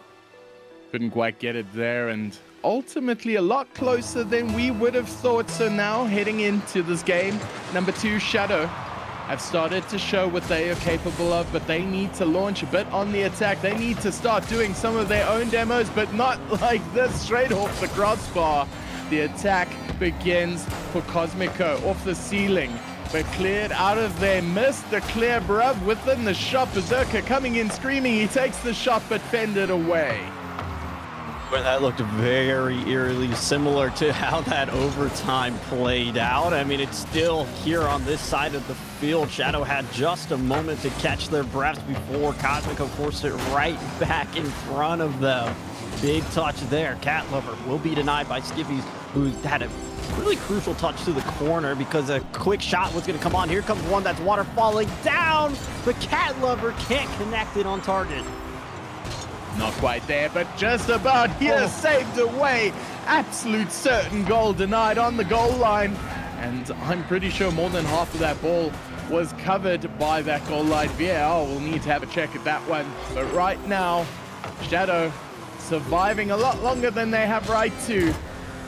They have made save after save, and this is only the opening minute. Cosmico doing their absolute most to impose themselves on this game, but High Frequency taking it down the middle now, and that is an overcommit and might get punished, bruv. Doesn't get the boost, but he gets the clear, and that might be enough. And I mean, since this game has started, we've just seen Cosmico ripping shot after shot on this Shadow net. And it's Cat Lover there that gets the beat out, the perfect angle. It's a roller all the way home. And it doesn't take overtime this time around here, Bromeo. But Cosmico, they get that 1-goal lead, and it's going to be up to Shadow to get some sort of a response, because right now it just feels like they're stuck playing defense here. They have been playing defense for longer than I can remember, for longer than Time Eternal saved away there, but another shot's going to be coming in right now. And Berserker, the one on the end of that, and that takes Cosmico 2-0. Now this is feeling a little bit more like that Cosmico team that we're familiar with. Again, that perfect season, it takes a lot of offensive power to be able to produce something like that. But for Shadow, just need to start regaining some of that composure here. It feels like maybe on this back line, some of that defense we saw in game 1 isn't as stellar. I mean, there's a couple more mistakes have been coming out. So if they can just regain here, get a quick counterattack, maybe throw in some bumps and demos, because I know you are a big advocator for demos, Bromeo. It might work dividends. It should work indeed. A very good Cosmico outfit. Gonna take another shot here. Berserker electing to just toss it up above. Now, leaving it for Bruv now. It's gonna hit the backboard. Skippy, though, getting the touchdown is Bruv. And that takes Cosmico to 3. And more importantly, they're starting to assert themselves on this game. correct me if I'm wrong, but I believe this might be a team hat trick here for Cosmico. I know the first one was Cat Lover, this one was Bruv, and I'm pretty sure Berserker got the second one recorded here for them. You're correct. So, yeah, I mean, it just kind of speaks to how much chemistry that this team has developed throughout the season, and they are putting it on full display here for Shadow, though. Finally some offense, one of the best looks they've had all game. A shot's gonna try to come in here. Joso collects. Bruv, great 50 insta challenge there. Cat Lover clears him downfield once again. We're gonna have to watch what Shadow is made of. Oh, Shadow made plenty of saves, but not too many shots, as every single foray doesn't end in a goal. Now Cosmico, very aggressive, happy to play shot after shot. They're happy to play the numbers game. That's a miss. High frequency, calm and collected at the back, make sure of it, but they just cannot get out of their own house, as Cosmico are keen to just keep turning the screws on this the entire game, Borky. This clock now working against Shadow as well. If they have hopes of winning game 2, they need to get something now, and something with a lot behind it, because you can't allow these clears to just keep coming out. Berserker puts this towards net. Cat Lover there for the follow-up, almost on target, just a little wide of net. Will be rebounded off of the post here by Joso, who takes us downfield. Needs to find a teammate. He has two lurking in the midfield. This one's gonna fall down. Shot comes in, Skippy, but Bruv keeps it out. Remarkable composure there from Bruv. You could see the shot was coming, didn't alter his line. He stayed true, and it almost turned onto a goal on the other side as Cat Lover goes up in the middle, meets them square, and with 30 left on the clock, 3 up for Cosmico. It looks like that is it for this game, barring a absolute miracle. I mean, it's going to be a little bit more than a miracle at this point. We're talking in the realm of almost impossible, especially just how strong this Cosmico team has been, both offensively and defensively. It doesn't seem like there's a lot of room for Shadow to get themselves in. Clock will, but all conceal or confirm that fate here for them. Ball touches ground, and Cosmico a lot more dominant than game 1, and they take themselves 2-0 here in our series. Well, speaking of 2-0, it is now time for that fateful game 3. And speaking of, in the other game, it is Deathcloud Mist versus AZG Nightwalkers. Nightwalkers are up a game, but Mist are up a point, heading down into the final seconds, and should turn it into a 1-all series. But it is one-way traffic here, Borky. Yeah, I mean, again, that first game really was kind of a lot different of a story than what we just saw there. Shadow kept things really, really close, and then I mean, it took an overtime to decide who was our game 1 winner, and then it seems like maybe Cosmico just got warmed up, or Shadow was just not really expecting the change of game plan that Cosmico had, because they moved the ball around the pitch a lot more than they did in the first game. They were looking for those passes. They just were always knew where their teammates seemed to be then. So I don't know if it's a change in communication or something, but for Shadow, I mean, you got to go to the drawing board as well and make a change here, because that is not a way that you're going to be able to win championships. Completely agree there, Borky. It seems Cosmico have been stamping their authority on every single aspect of this game, and failing that, Shadow are in for a long day of things. They need to turn on the gas. They need to pump the aggression, because right now, staring down the barrel of a game 3, they need to turn it around right here, right now, and it is Skippy contesting into the midfield, hands it off to High Frequency, play down the middle. Can they take the shot? Yeah, Bruv. Calm and collected, make sure nothing comes of that. And you mentioned it, but we really just have to stress how much of a turning point or sealer of this series this game is here for Shadow. If they drop this, they have to enter reverse sweep territory if they have hopes of advancing to that Covenant Grand Final that's awaiting for us after this game. And with this quick shot here from Joso, we'll finally see Shadow getting a score. It was 10 minutes scoreless. And this is a great start. It's fantastic start. Joe Soap sniping it straight down the back. No bounce, but no bounce needed. Shadow up now by 1. And Cosmico for the first time on the chase. Skippy now with the big clear. It's going to be hit by High Frequency. It's another. What are we seeing here, Bromeo? It looks like Shadow. They finally have woken up. That floodgate is open. The confidence has been restored. And for the first time here, we'll see Shadow with a lead in our series. Off kickoff here, Cat Lover will get collection of this ball. Bruv is there for a shot, but look at High Frequency reading that before it developed into anything dangerous. Skippy trying to collect this here off the corner. Opts to leave it for Joe Soap. Probably a better opportunity there for him to try to get us out of this red side of the pitch. Oh, Cat Lover playing it up though. Joe Soap straight into goal. No nuance about it, but this is Prospect. No nuances needed, just brute aggression, and Joe Soap is showing plenty of it. High Frequency playing deep, and possibly for the best, as that was lasering towards their own goal, but bruv, bending it to the side now. It is contested firmly in the Cosmico half, and you'd feel that something has shifted in this Shadow attack. They are playing with a lot of aggression, and could it be that those aggressive rotates from Joe Soap are turning it around here? Has he decided enough's enough? Another shot coming in here by High Frequency. Pads it in. Is it going to be a goal? Fended away by Cat Lover, and they are surviving for now. But they're not out of the woods just yet. Here comes another one from High Frequency. It was on target. It is saved out here by Bruv. Skippy keeps it in. Quick turn here from Joso. Pops this one up high. Who's going to win out the foot race? It is Cat Lover that gets a touch behind him, but of course it's Joso. He's been all over the field here trying to will Shadow back into this one. And in such a crucial game, there's a huge demo as well. Cuts out that middle man. But it is the hard work here of Berserker that at least gives Cosmico an opportunity to maybe get one back here. Well, straight shooting will get this one in. Cat Lover, aggressive rotate there, goes for the bump on the way out, and that's just a hallmark of this Cosmico play. So aggressive even without the ball.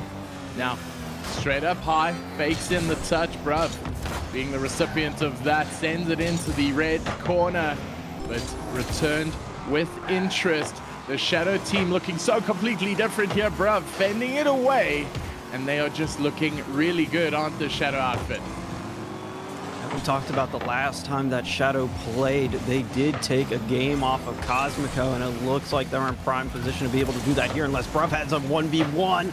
Won't be able to beat out Skippy there, and instead it's a pinch all the way back down the other side. See Skippy trying to collect it there, cut off Berserker. Bruv patiently waits for that one, served on his lap. But I mean, again, it seems like Cosmico are getting some of those offensive looks that we've seen in game 1 and 2, but Shadow just seemed to have more of an answer of clearing it out this time. They do indeed. Skippy taking the touch, playing it in. Just like that, they're gonna keep it. Skippy full boost at the back. Cat Lover falling, managing to pick up the corner boost there and replenishing themselves for further attack. Bruv taking the shot in. Cat Lover into the corner, is gonna take it up the side, gets the pass off, but Skippy reading it well, fends it straight down into the middle. We're approaching the last 45 here now, and it is now on the turn of Shadow to defend. Skippy gets a big clearance there off the backboard. Joso behind this one. Berserker keeps it in. Cosmico needs to find something here if they have hopes of that sweep. It's going to be an open net off of the 50 of Berserker. Bruv's on cleanup duty, and he brings this game back within 29 seconds. I mean, it's not a lot of time, but you never know, especially with how strong this Cosmico team can be. It's going to be this kickoff here, in my opinion, that's going to dictate the pace of things. Ooh, strong kickoff there. Joe Soap getting the touch across. It's going to go wide, though, and it's going to get cleared, but not out just yet. Now, Bruv with a straight shot. Is that a goal? Do they concede? No, they do not. But Joe Soap now with the world of pressure on his shoulder needs to get this one out. Cat Lover, who's been so strong in the forefront, been such a strong first man the entire game. And they need to pick up a goal right here, right now, or it is Shadow who is going to take a game off this Cosmico team. And there you have it. Obscurity, pick up one. That would have been really scary too. Bruv almost kept that ball up. There was only one defender left for Obscurity in net. So 2v1 situation. But Shadow, what a way to bounce back here, securing themselves a must-win game here in the series, and things look to be a lot more closer now. Again, Cosmico, maybe just a little bit of overconfidence there, or just getting caught out of their rotations in the early minutes of the game, because that's when the 2 Shadow goals came in. But since then, it really just turned into a defensive game for Shadow in the later stages. It really did indeed, and if you have a look there, they were still forced into 5 saves against 4 saves for Cosmico, but the change around in the shot count, 6 shots from the entire Shadow team. They scored more goals because 5 shots from Bruv alone. So fundamentally, I don't think anything has changed in this Cosmico attack. It is simply Shadow who are adjusting, and now it's Cosmico's turn. They need to turn something around, because I feel like that scoreline is a little bit flattering, because Shadow had that game pretty much down until the last 30 seconds or so. Yeah, and I mean, Rocket League's all about momentum, especially when you're playing in these best-of-7 series. If the momentum shifts a little bit in your opponent's favor, they are in the driving seat. So it's up to Cosmico now to respond if they have hopes of keeping this perfect season alive. It is game 4, and that's what we're going to see as Berserker tries to get a lovely shot down. Won't be able to connect. Cat Lover keeps it in, but Joe Soap and Skippy, they're up to the task now to clear it out.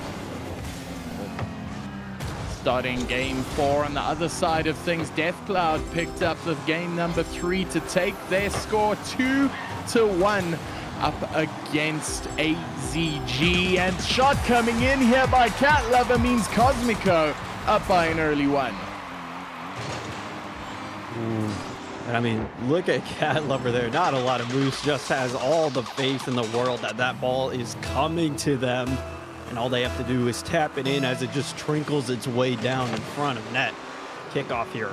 Joe Soap trying to win up to this ball. Does get a full tank of boost to do so as well. High frequency there on the follow-up. Berserker, great touch here. 50 into the midfield. We'll see a little bit of a scrap here. A pre-flip comes out. Rare to see that in Prospect, but off the back of it, it's still Shadow finding themselves again on defense. You have to be really careful about where this third man plays here for Cosmicos, because you never know whether they're just going to sneak up that midline and put a shot on your net. Speaking of shots coming in, Berserker electing to play one wide, finds Cat Lover, bounces it up. Can they see it? We can't see a thing, neither can they, and it's passed down to Bruv. Failing a collect there would have been a good shot in, but fortunate for Shadow, it was not. But high frequency taking the shot up for Skippy. Skippy getting it straight down the middle, but challenged by Berserker, and they're a little bit disorganized right now is the Shadow attack. And they'll need to change it up if they want to proceed in any meaningful way. It is now the high frequency playing it deep into the Cosmico territory. Cat Lover able to get that around 1, finds it around the 2nd as well. High frequency though, last man back gets a much needed touch, allows his team to get back into rotation here, but it's still Cat Lover, the catalyst here for the Cosmico offense, has been forcing the issue here time and time again, making sure the ball gets outfield, gets a huge demo as well, opens up the net, and Bruv just needs to drive straight. Well, Bruv drove straight indeed, picks up their 2nd goal of the game. And that is much more like the Cosmico we come to expect, as they're starting to gain a bit of comeuppance in this game number 4. And it is good to see them regaining a bit of confidence. It is the right kind of reply, but not the kind of reply Shadow were looking as they get demoed for their efforts on defense. I mean, Cosmico are just pulling out all the tricks up their sleeve now. Not only were they controlling a majority of the boost in this game, controlling the rotations, but now they're just disrupting as much as they can. This defense here seems to be discombobulated at times with all the bumps that are coming in because, yes, you might be going for a boost expecting that somebody's there to save it for you, and then it's just Cosmico that have deleted your final defender. High Frequency needs to get offense moving here for Shadow. They need to find some of that game 3 in them if they have anything left. There's 2 minutes remain here. Like you said, 2 minutes remain. 2 goals are the difference. Skippy on the back foot currently. Trying to launch an attack, but with 0 boost, picks up the mid. And tussling in the purple corner. Misses the attack there. Berserker beats 2. And is now High Frequency with absolutely nothing on defense. Forced into a very uncomfortable position. Still without boost, but it is now Skippy beating. Joe Soap needs to get onto the end of that. Can't do it. And Cosmico certainly feeling like they escaped one there. And I mean, just really, you don't know which way this ball is going to fall. It's kind of a game of ping pong here right now. Both teams just taking turns going back and forth. And eventually, though, it's Cosmico. Another game where they find 3. And it's off this pass here. Last man just too far forward there on that challenge. But Cat Lover, again, you can always rely on Cat Lover to be exactly where you need them here for this Cosmico team. Definitely indeed. Cat Lover at the forefront again, getting the pinch off the back wall. And their attack continues. Berserker now playing the pass in. Nobody up there to receive. Pancaked up against the wall by Bruv. But no dice there as we're heading down to the last little bit. And it is Cosmico looking incredibly strong and creating a bit of a mountain for the Shadow team to climb, forcing save after save after save. I mean, these Shadow offensive attacks are just fizzling out before they can even get started. They've only crossed the midfield a couple of times, and each time they do, it gets instantly shut down. But I'll caster curse here, and we'll see Skippy at least denying Shadow from being shut out of game 4. But with 23 seconds left, you're going to need a lot to go in your way. They'll need a very good kickoff here to start, Borky. So let's see if they can get it in straight off the bat. It is a neutral kickoff, but Joso, tactical fake. They're not getting the touch they required, and they're going to run out of time soon. There is no time for tactical fakes in this game number 4, because as it stands, with a few seconds left to go, Cosmico are going to take it out and put themselves on match point. So there you have it. Cosmos winning out game number 4. They are on 3 game wins. They are on the precipice of continuing their perfect season. Man, what a team here Cosmico has put together for this prospect here. It looks like at times they just are absolutely unstoppable. The way that they just can take control of the game is really what stands out for me. We don't have the field domination on here, but look at the shot comparison here. Cat Lover has 6 shots. That is more than anybody on Shadow combined.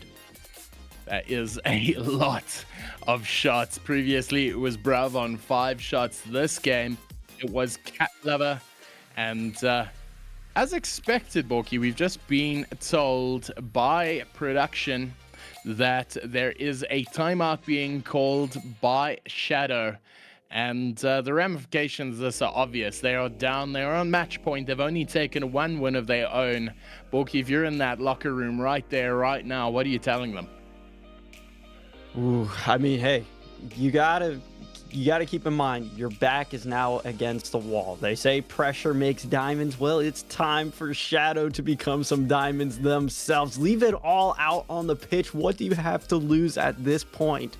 You only have 1 life here in the semifinal, so you might as well make the most of it with what you have left. Well, Cosmico team is looking incredibly dangerous right now. Berserker marshalling his troops from the back. Cat Lover demoing everything in front of them from the front.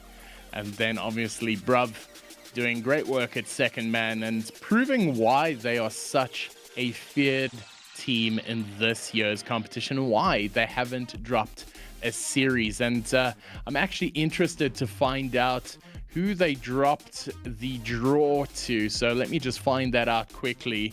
The draw, the only game they drew this year was up against Unity, and Unity didn't even make it into the play-in. So I am so interested as to how the rest of this is going to go, because their entire season so far has been 3 1s and 4 0s. They have been so damn good. So now they're currently sitting in a 3-1 position. Borky, are we going to see a 4-1, or are we going to see a monumental comeback, AZG style, from the Shadow team? Well, Greybeard did say he wanted another game full of cinema, and I mean, hopefully we'll be able to produce that here. It does really rely on the shoulders of Shadow. Again, last time Shadow played Cosmico, it was 3-1, but that was just the 4 games. They didn't have a best of 7, so maybe they just needed some of those extra games to really take that win off of Cosmico. So we'll have to find out now as the scenes begin to repeat themselves. And I do want to just give a quick shout out over to the B stream. Mist and AZG currently 2-2 in their series. Absolutely incredible. Drawing it up there. They're going to game 5 now, 2 apiece. But here we are now, starting again for Cosmico and Shadow, and Cosmico up 3-1. Bruv laying the early foundations, putting in a demo there, putting in the hits, and Cosmico getting the shot off early, fended away by High Frequency, just avoiding an early goal. My goodness, what a save there from High Frequency. And again, both of these teams are trying to keep something alive here in Game 5. Cosmico's trying to keep that perfect season alive, and Shadow's trying to keep their season alive as is here. They don't have to reverse sweep, thankfully, but they do need to win out the rest if they have any hopes of advancing to that grand final and upsetting one of the favorites. And it's going to be Shadow. They hold on barely at the start to not concede, and they'll get themselves instantly into a counterattack. And Berserker left there in that 1v2. We'll have to just watch as it skips past into net. Well, the last time Shadow scored first, they won the game. So now the script is scoring another. And right now, Joe Soap putting it up against the side post. Not able to make that one count. But what a start it has been from Shadow. And now, surely, fortune favoring the script makers, as Shadow have picked up the early goal and taken the lead for only the second time this series. Shadow, though, instantly back on some defense here. Cat Lover and Bruv both were coming down for that ball. It's a big pinch out in front of net that keeps Shadow's lead intact here, but here comes the demos. You have to watch out for those because Cosmico have been hitting them all game, and they've been hitting them when they matter most. Berserker catches that one. 2 players did go from Shadow as well. Joso, last man, has to beat out Bruv. Huge touch there. Skippy and High Frequency do rush back in time to defend this net. And we'll just have, again, just a little bit of ping pong here, but that's very reminiscent to that Game 3. Oh, good clear here by High Frequency, not getting the touch though, as Cat Lover incredibly fast onto that ball. And Cosmico very quickly on it, and that's a hallmark of they play another. Aside from the aggression, they're generally first to the ball, and forcing Josopian with no boost to make a defensive play here. He's going to continue without boost for the time being, as Bruv, his tank pretty damn full, not being able to get the pass across though, and Shadow having to defend so much with so little as High Frequency grabs his own corner for a change. Starting the attack here, Bruv on the counter. It's awkward as Josoap takes it to his own corner for the clear. And Shadow are going to be thanking their lucky stars that nobody from Cosmico is ready to pounce in for the kill there. It was a little bit awkward, a bit of breakdown and miscommunication on the goal line, and a couple more shots will come in. But Shadow holding on strong, and that's what they have to do here in this game. You can't afford to drop anything here to Cosmico. Definitely not for free. Joso leaves that one there for Skippy. Bruv tries to back pass this one, but with Joso playing a little bit of nuisance there for them, it keeps ball in. Well, but speaking of, ball out now. Cat Lover getting the touch. Doesn't get the shot across. Intercepted there. Skippy standing and watching things as they happen. Joe Soap with a tactical fake. Will it count? Shot coming in off the crossbar again. Joe Soap with the second tactical fake in a row. The third in a row. And he is all over the place right now. Is that... Oh, forced into defense. It's gonna go in. Joe Soap with the fourth tactical fake in a row. And it is Cat Lover who was bumped up into the heavens, manages to find their way back down, perfectly touches that one on net, calculated in chat. As now Cosmico get themselves even up here. And this is a lot different. Last time we did see Shadow take that lead, they were able to hold on to it for the rest of the game. This time it's equalized pretty quickly here. Berserker, though, towards the backboard, unable to connect there for this double tap. But Bruv, a big clearance towards net, gets a follow-up as well, and Skippy has to bail Shadow out.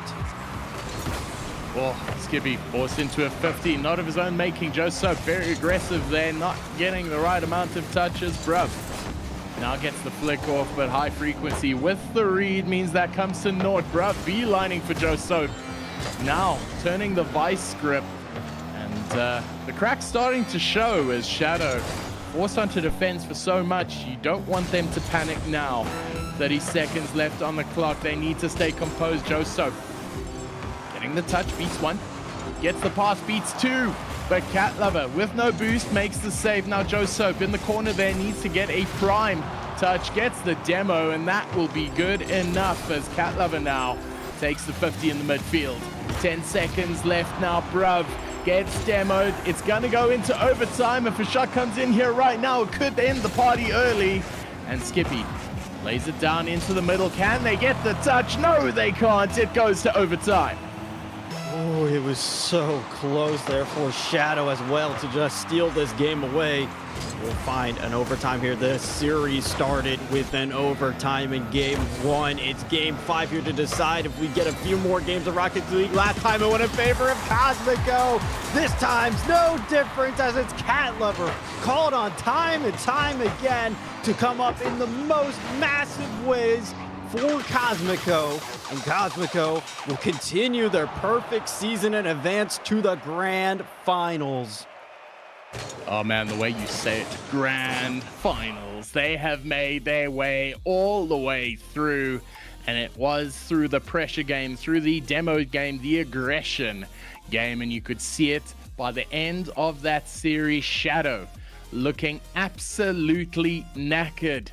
Cat Lover coming out the MVP in that final game, and possibly MVP for the series, because Cat Lover made Shadow's lives an absolute nightmare.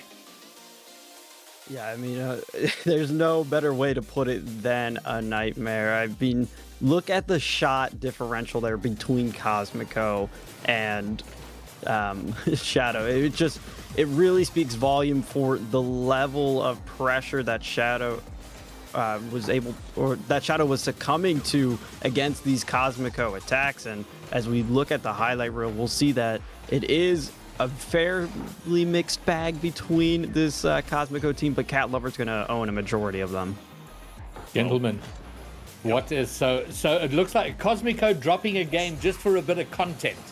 Not to sweep her, maybe giving Shadow a little bit of false hope, but Cosmico pretty much doing here in this semi-final what they've done all season. So we have our first grand finalist locked up in Cosmico. A proper solid performance from them, Bromeo. Absolutely demonstrative, even showing why they deserve to be here and why they've been so good this entire season. There's been no clear standout player from this team. All of them performing their duties admirably, and like Borky said, I think it was in game 1 or 2, they scored a couple team hat-tricks starting early, and that has been the hallmark of this side so far, is that their teamwork and their synergy just seems to be so on point. And we've been seeing that throughout these highlights here. They've just looked really good.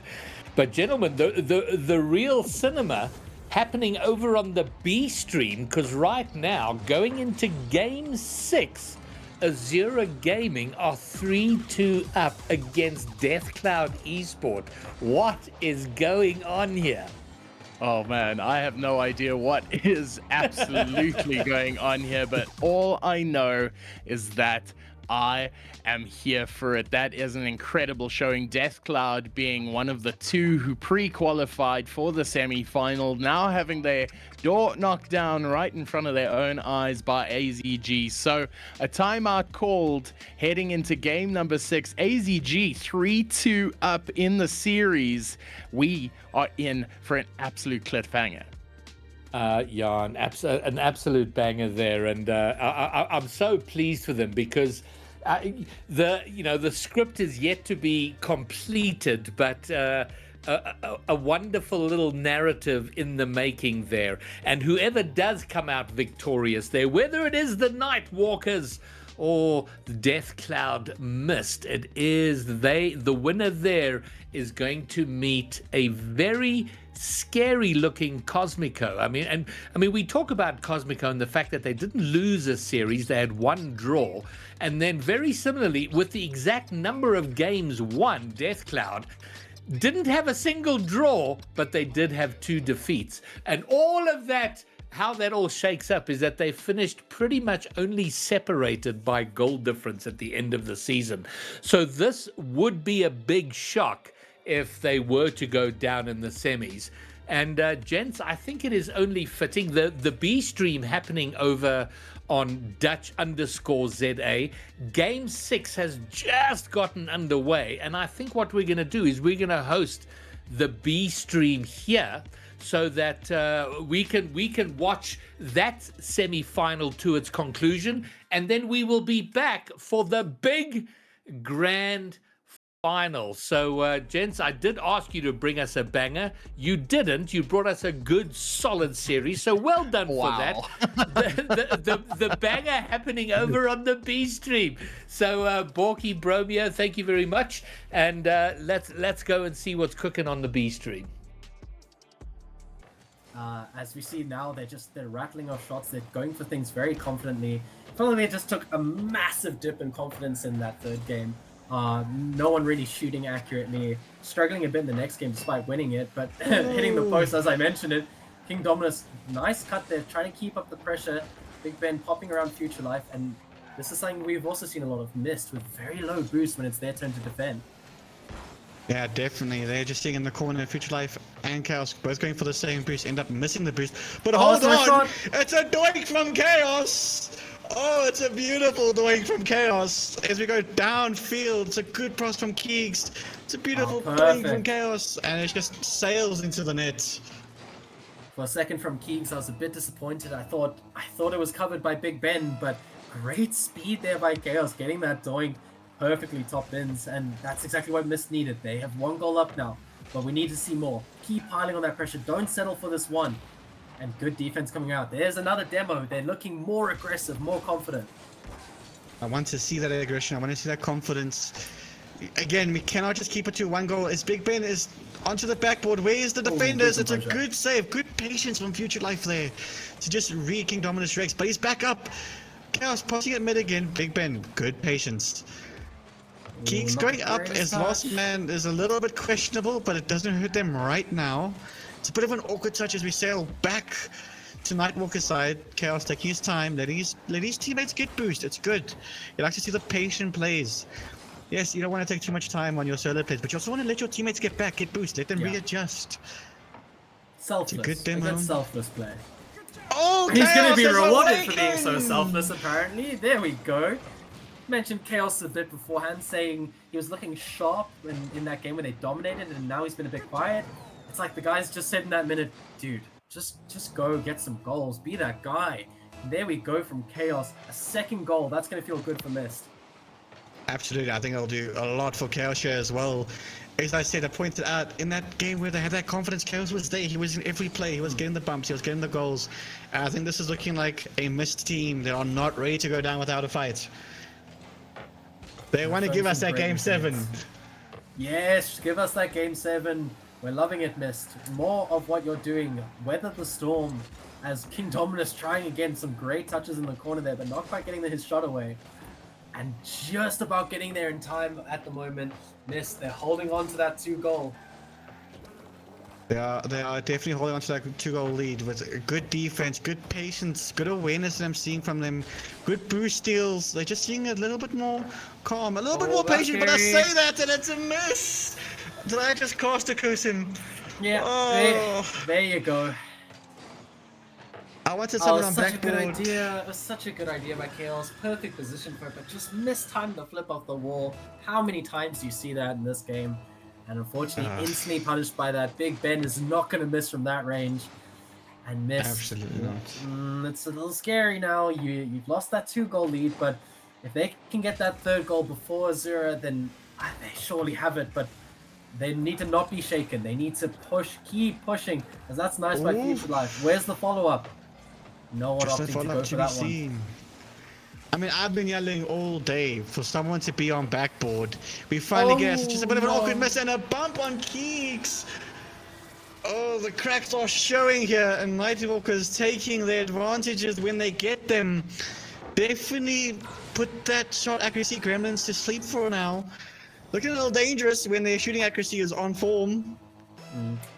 Yeah, that what can you say? I mean, they've come back. It's looking awkward now, Mist.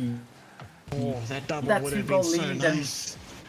and losing that 2-goal lead, it's got to feel a little hard for them. But we're back to square one with a minute to go. This whole series on the line. This is going to be the biggest show of character we've seen from Mist yet. But they've been doing well in this game.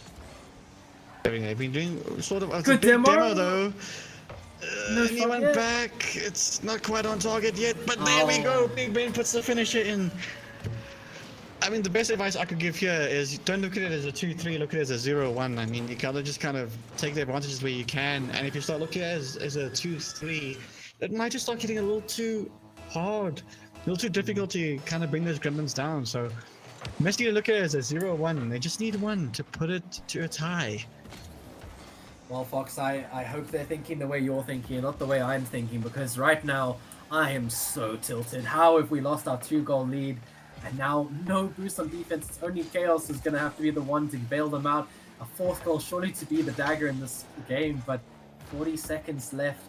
Good touch by Big Ben, opting to slow it down a bit, playing to their strength of having that advantage, despite how good Mist have come out in this game. What can they do? This is their final moment, 30 seconds.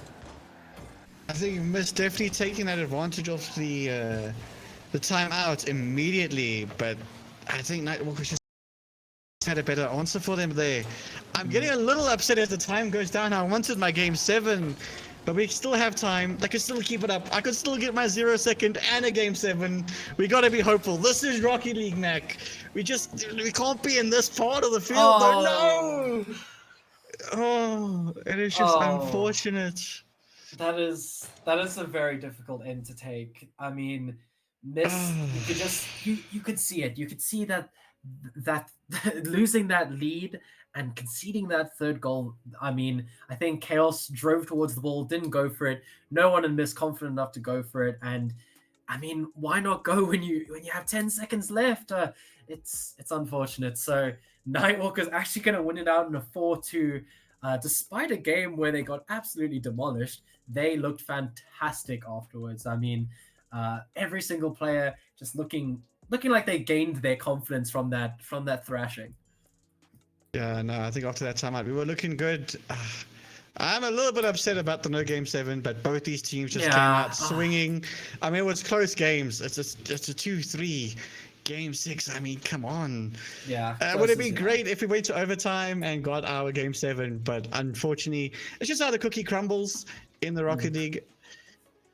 It's just a little Yeah. disappointing, but they played really well. These games were close. It was a fun series to cast, to watch. No, it was brilliant to watch. I think both teams very much did themselves proud. Missed, it's going to be a tough one to take, but the games were so close. It was just those tiny mistakes. Shout out there to Maxpresso and Fox bringing us all the action on the B stream. My word, what an upset. Death Cloud Esport are out. They have been taken down by the number 6 team of Azura Gaming. And we now look forward to the grand final, and bringing us that is going to be Borky and Ultrasm. And my word, gentlemen, what a show we have had.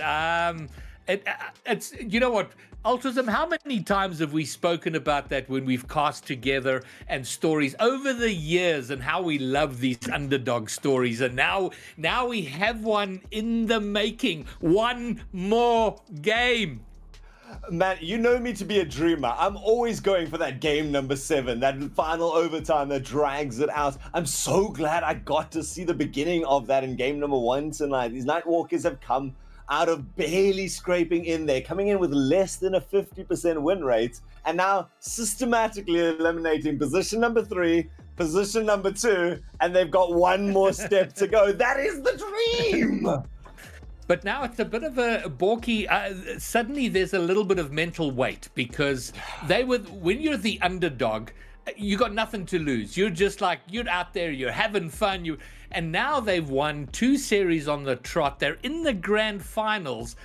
But now, do you think are they developing a little bit of weight of expectation now? They're doing so well. Can they clear that final hurdle? Or will they have that freedom to just nothing to lose, have a good time? Well, I mean, that is the question, but I will say they've already proven to us that they can handle the nerves with that reverse sweep against Monarch. That is what set forth this for me, and how I believe that they're going to be able to overcome any of those stress factors. But the biggest thing is we've been talking about 2 purple teams in Prospect all season long. That's been Death Cloud and Cosmico. AZG is showing that there's a 3rd purple team that we should have been talking about, and they're looking to eliminate the top dog now here in the grand final. Greg, I want to weigh in pretty heavily on that point, because I will always say the team coming in as the underdogs, you make whatever story you can. Yeah, like it gets so tempting to go like, we're setting ourselves, we've come this far, we got to get the trophy now. If they fall out now in 2nd place, damn good showing of it. So like, you go into this with, we've done it. We've done everything we can. You drop the expectations, you have a good time, and that will ironically make you play better.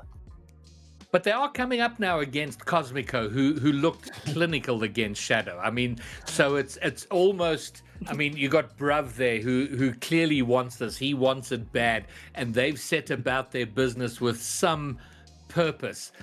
So it feels like there's going to be a clash of mental approach, almost that sort of, I get the idea of the sort of clinical German efficiency up against the Brazilian. And I know that's a terrible analogy given the history of Germany and Brazil, but Brazil are just flair and craziness. And so it is going to be a bit of a clash of approach. I was addressing to you. Oh, sorry. Okay, so I have a lot to say in this, because that was exactly what I recognized from Nightwalkers in the beginning. They've got a finesse play style. That's exactly what you mean by Brazilian. I get what you mean. That beauty of the game, the slight little touches that they work around and they're dribbling, that's been a great part of it. And it's definitely been something that they're getting right most of the time. When they let it go, they kind of get themselves a bit flustered afterwards. So when it works so well, and it's going to be very difficult, I think, even for Cosmico to defend against that. Backboard is going to be key in this matchup. There is the pressure, though, is on Cosmico now because it feels like they've got a lot more to lose. As Altruism has quite rightly pointed out, if Azura lose here, they've had a fantastic run. It's still a really, really good finish for them.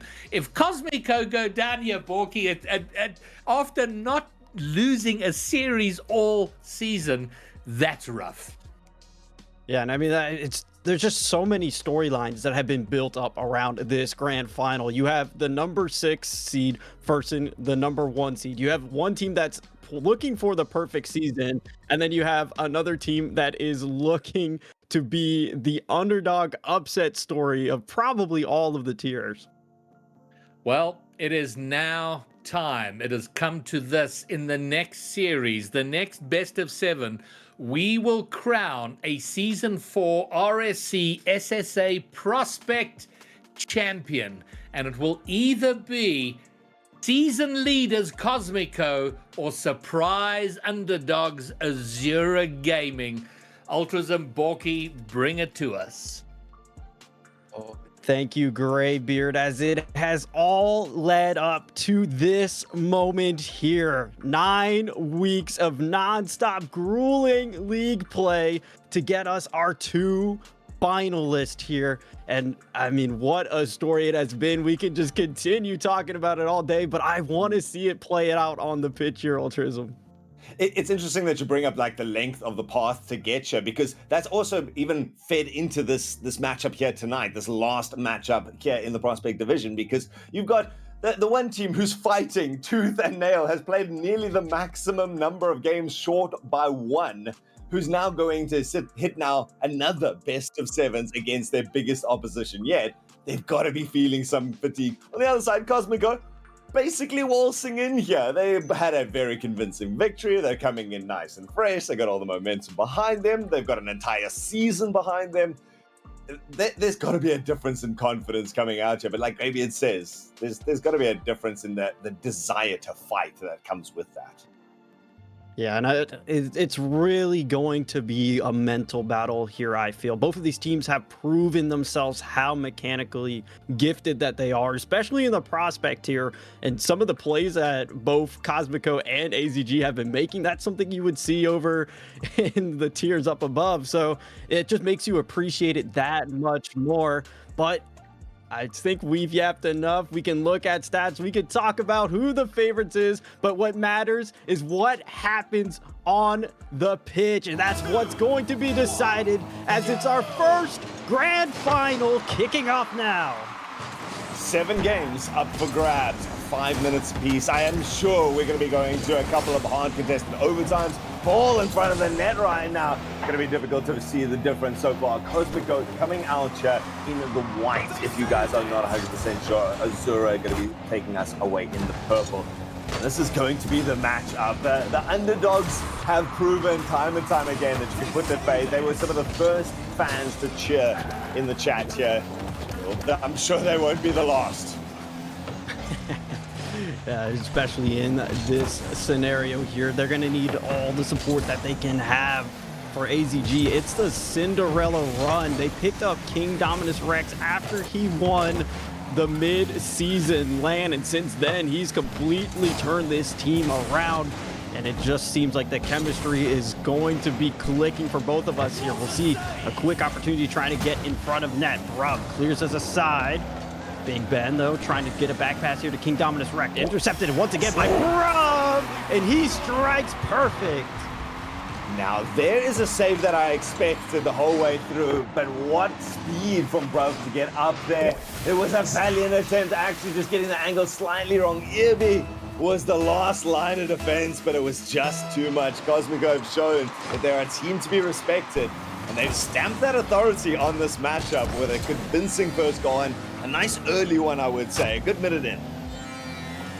It's a good way to keep that confidence here for Cosmico. Again, we talk about that perfect season. That's a stress factor you have to worry about, and you've seen how hot AZG is already dethroning 3 and 2. They're looking for 1, and they're looking for King Dominus Rex. Who else but this massive game changer here for AZG that collects the pass from Big Ben?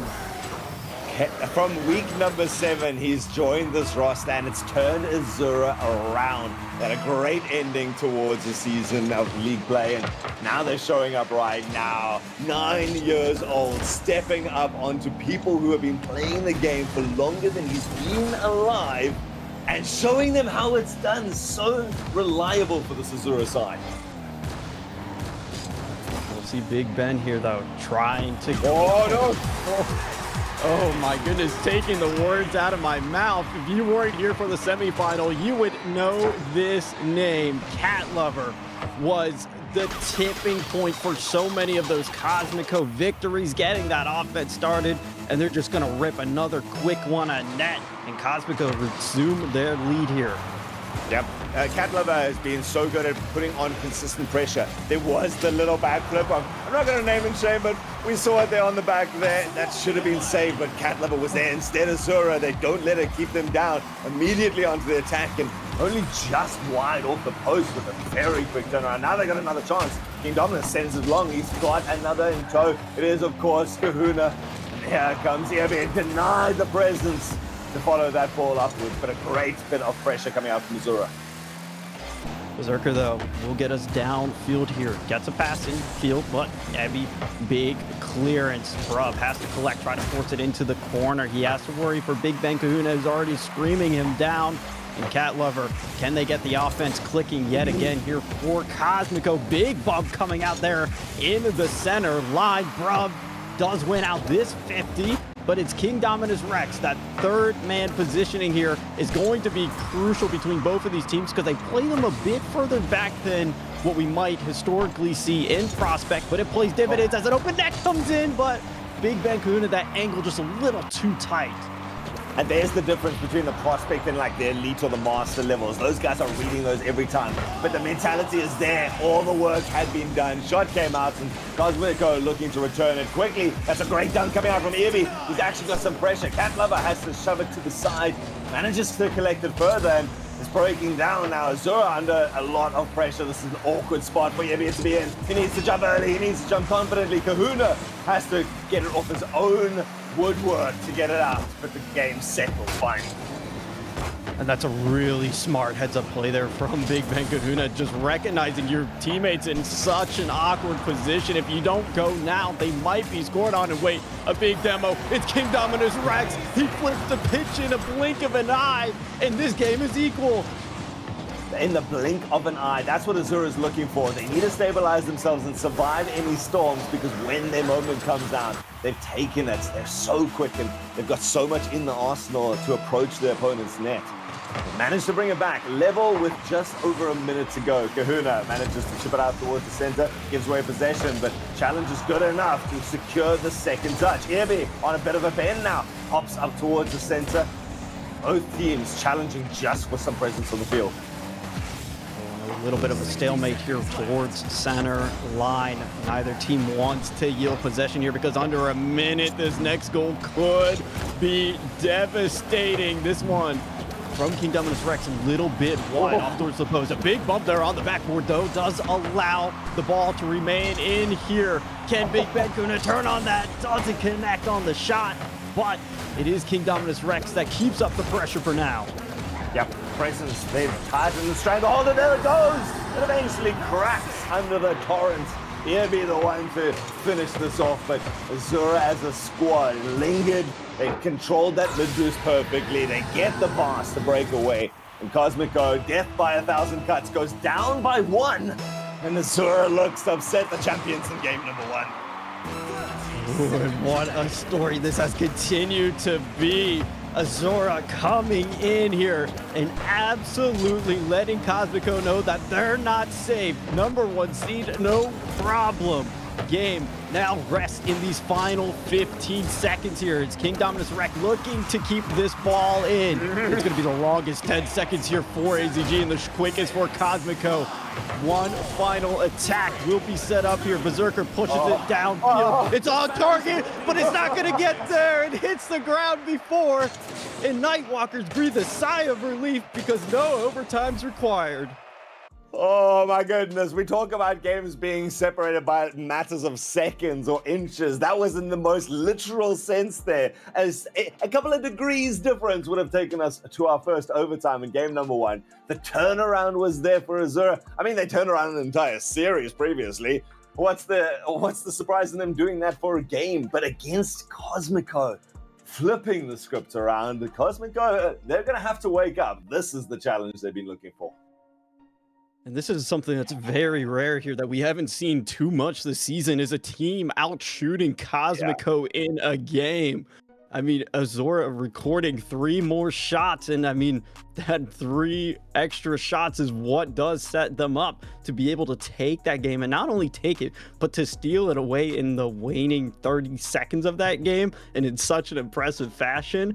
They are here to play, and Cosmico, they're going to need to step up and wake up to keep that perfect season. Yeah, wake up is a big part of this. Can you keep your eyes on these darting foes of yours right now? Because I was looking at the demo stat. That was also interesting. Cosmico is sitting on 6 demos. Do you know how many our Nightwalkers have? I did not see how many was it. None. They are not using the aggression. They're just moving their way silkenly through the night and just cutting a path towards their opponent's goal. And it must be so frustrating for Cosmico, who's under pressure once again. Oh, and I mean, it's instantly off the kickoff here, too, that AZG is just trying to continue exactly where they left off, in control of this game. And that's what you have to do. It's a great pass that comes in. The shot, though, won't be able to get on target. His bruv disconnected. We see no movement coming out there. There we go, finally online. Okay, we need this game to be decided by a proper showdown, right? This is too good of a match. Yeah, this needs to be as fair as it possibly can be, because this is what Storybooks are made of! And what a shot there from Berserker! Gets it up towards the backboard, reads it all the way through, and in the most unpredictable angle, slots it in. The first O was when he jumped. The second O was when it hit the backboard, and I still was not fully in belief. He gets the perfect shot from an incredible angle. Berserker, and they're going to try and do it on the other side. Kingdoms Rex looking to answer, but without the same result. Oh, that may be in contention for goal of the night. I mean, probably goal of the playoffs here, as it's Cat Lover that collects off of a bit of a misfortunate touch. And the Cosmico, they might have needed that goal from Berserker to regain their confidence and work their way back in, because right now, game 2 is falling in their favor.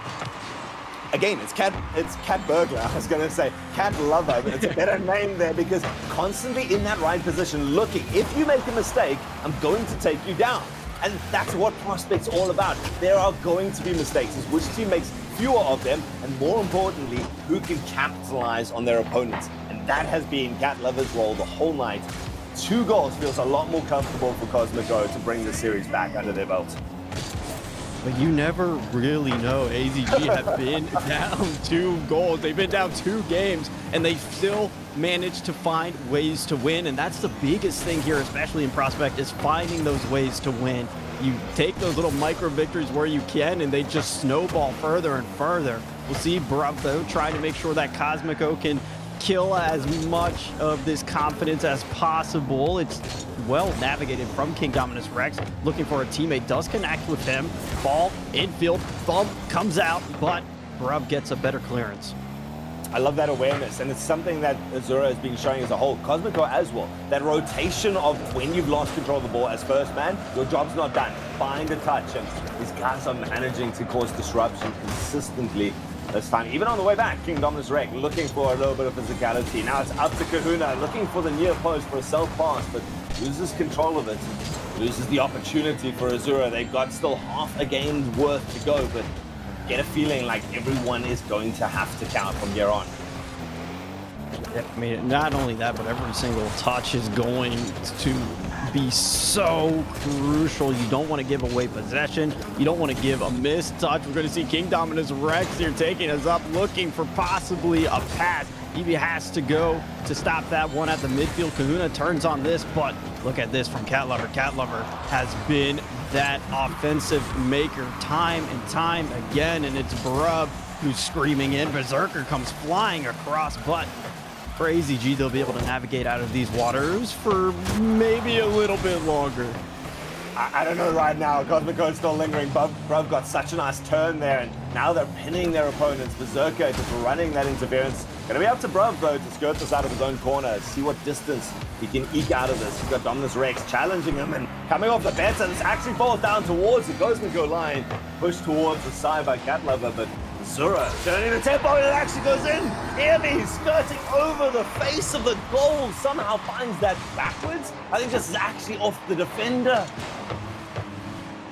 Oh, it just took the perfect roll around the net, and then Cosmico, the touch, instantly just slips into that corner as soon as an opening is found there. And AZG, well, they might have found some life here in the remaining 80 seconds of this game. You know, pressure leads to mistakes right there, and Azura, they got their moment. They one little breakaway. They're going to have to do some defensive work now. 2 players up for the third. It's going to be a bounce. Recovered nicely to disrupt the shot, but Irby, he doesn't manage to get to it. Play is wide, and Kingdominus is going to continue with this. Tries to slow it down. Great rotations, micro little circles to get back into the play consistently, and it ekes Azura some space. They've got 60 seconds. Ooh, and these 60 seconds are going to be crucial. You can't let Cat Lover in. You can't let these bombs fall. The shot doesn't come. Kingdominus Rex. It's a bit of a missed touch, and Brub puts the pressure on. Pressure leads to mistakes. Kingdominus Rex was so concerned that the next shot was coming. He thought he had to get something. It ends up the detriment. The hope evaporates, it seems. Either that or the fire going to be reignited here for Azura. They've still got some time, 42 seconds, to make a go of this. But their job has now doubled. Job not done for either of these teams here. Brock gets a beautiful touch there. Gets it around one. Can't quite squeak it past Evie, though. He keeps it out. He keeps Azura Topes alive for whatever time they have left here in this game. They need to get something soon, though. This clearance downfield might help them out, but it's Berserker. That ball falls right into his lap. Kingdominus Rex, though, keeps it in at center line. Berserker has been phenomenal here on defense, and with this touch here, this might but all seal game number 2, and we'll find ourselves at an equal series. Okay, so very much we are going to be going the distance. Azura not going to have a clean sweep. I don't think anyone expected that, because Cosmico stabilized a little bit, but off a very weird result. It kind of felt like that was also aiming towards 2-2, and that was an extra little 1 or 2 goals that Cosmico got gifted off just opportunistic placements. Yeah, that's really, it seems to be what Cosmico does well, is they get those rotations in form. And when they are rotating well, that third and second man are always in spots that they're anticipating where the clearance is going to come from. And they just keep the ball in. That pressure builds. You've said it. I've said it. Pressure makes mistakes. And those mistakes is what can be so costly, especially in Prospect. And it just appears that Cosmico happened to capitalize on 2 more of those mistakes. You know, the amazing thing is, like, I've been doing this for 8 years. We saw Snowy, etc., when they were roughly the level of the Prospects now, when they were doing the first tournaments. And there's been a consistency in South African Rocket League as a whole. The teams that do really well are the ones who are able to extend those periods of pressure. Can you get your rotations right? Can you control that mid boost and join the attack time after time? Crash down an artillery shell on your opponents, and eventually you're going to find an opening in the back of the net, right? It's about that midfield control, and Cosmico did a great job of it right now, but the counter-attack speed from Azura is still yet to be reckoned with. They've got a chance here. It's going to be jumped up. Irby takes a long shot, well saved towards the side. Oh, the Berserker, he's not going to be able to clear this one out right away. Instead, that allows Kingdominus Rex to keep the issue here on the side of Cosmico. He's still behind this ball as well. Follows up. Evie trying to force this around, but The touch, unfortunately, does fall back out. But look at this here. Azura taking a page out of Cosmico's book, and they're keeping pressure develop. They're instantly challenging these balls now. They're not giving space. They're not allowing time. And this is going to work in their favor because the majority of this opening minute has been spent on this Cosmico half. And that's been quite a similar feel. I feel like at the beginning of last game, Azura was also immediately into the attack. They got this quick venom about them. And they're right about now. Oh, this is Consternation. Jump up, big Kahuna sends it up high. No one else need jump as Irby decides to take the patient play, waits it out, and possession still in the hands of Azura. Demo to boot on top of that. Ball eventually rips away towards the halfway and a bit more of a stalemate, but so far, Cosmico, again, haven't really controlled this game for the first minute. Yeah, and I mean, Cosmico, they get themselves across the center line, and it's just instantly right back into defense. You have to keep that second and third man back a little bit because you never know what's going to come out. Big Ben Kahuna trying to redirect that one towards target. It's going to be a big touch there off of the corner. And again, this ball comes in. Look at Cat Lover, though. Cat Lover streaking in, trying to connect off of that pass there, but unfortunately for them, it's just AZG that keeps this ball moving forward. I think if each of the different divisions had a catchphrase, the one for Prospect would be that you never know what's coming out. You don't know if the guy's going to make the contact, if it's going to be the best contact in the world that you need a pre-jump for, or if he's just going to miss the ball and you can wait underneath, take a nice easy shot. You got to just keep going for it. And at this stage, Azura is going for it well, still deadlocked, but in the front of the Cosmico line. A little bit dangerous. King Dominus Rex not going to go too far, still very much in the conversation. This one squeaks out towards the center. Bruv makes a goal line save. Ooh, and I don't know if my eyes deceive me, but I think Brub is already at 4 or 5 saves here in this game, and we just hit halfway through. So that just speaks for the level of defense he's playing, but also the level of offense that AZG is putting on, and it's going to be 2 players from Cosmico deep in net, and all they can do is just watch this shot from Big Ben Kahuna come directly towards them. Man, it's been such a story. Even from the first series, we got to see these Nightwalkers in. Irby sitting comfortably at the back, making sure that we don't concede, but you just send King Dominus Rex up with that first challenge, that spearhead, to create problems, and then Big Ben Kahuna, the one who can finish it off, the one to go for goals when the team needs it. And Azura go up by 1. Cosmico lingering around for a long period here, looking for an equalizer of their own. They've still got 2 minutes left to do it, but not a lot of shots to show for it.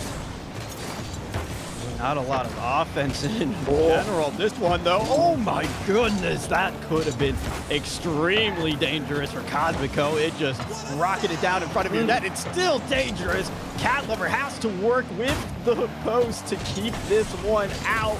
And for Cosmico, yes, you're still down 1, but with how dominant AZG has been, you have to be careful. Cat Lover, great shot, but Evie an even better save. This ball soft, low in front, but just hits that crossbar, that upright, and goes astray. Cosmico had their opening right there. Azura lost control, but come out unscathed, and Cosmico still now on the prowl. They've got 2 players around Bravo, lingering.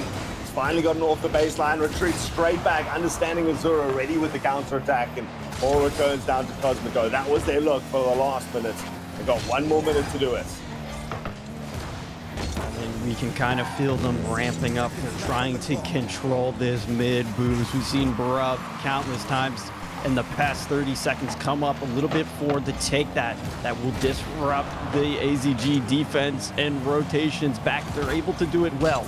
Ball still remaining here on the side of AZG. Big Ben Kahuna trying to force us out. Brub keeps us in. That's what Cosmico needs if they want to close this deficit. This clearance there from Evie. Well, that might be the nail here in game 3. Oh, so silent in the back line. I say he's a stalwart, he's a bastion there at the back. But when he just gets his little moment, he's so good at controlling tempo and reading that everyone from Cosmico was pushed forward, sends it long off the wall, places it perfectly, and asks of Cosmico if their defense is ready. The answer this time is no. 30 seconds left, and Azura may continue to take the lead and dominate the tempo of the series. Oh my goodness, look at this pass that comes in here as well. Got the goal that would have sealed the series if it wasn't for their pass here to Big Ben Kahuna that puts Azura up 3 now. And there's a big difference between winning a game against Cosmico by a goal, where it was moments that decided it, versus beating them 3-0, clean sheet and a confident win behind you. This isn't Azura. I said it after that game one. I was saying in the private chat there, these guys are dark horses. Why they got another one up?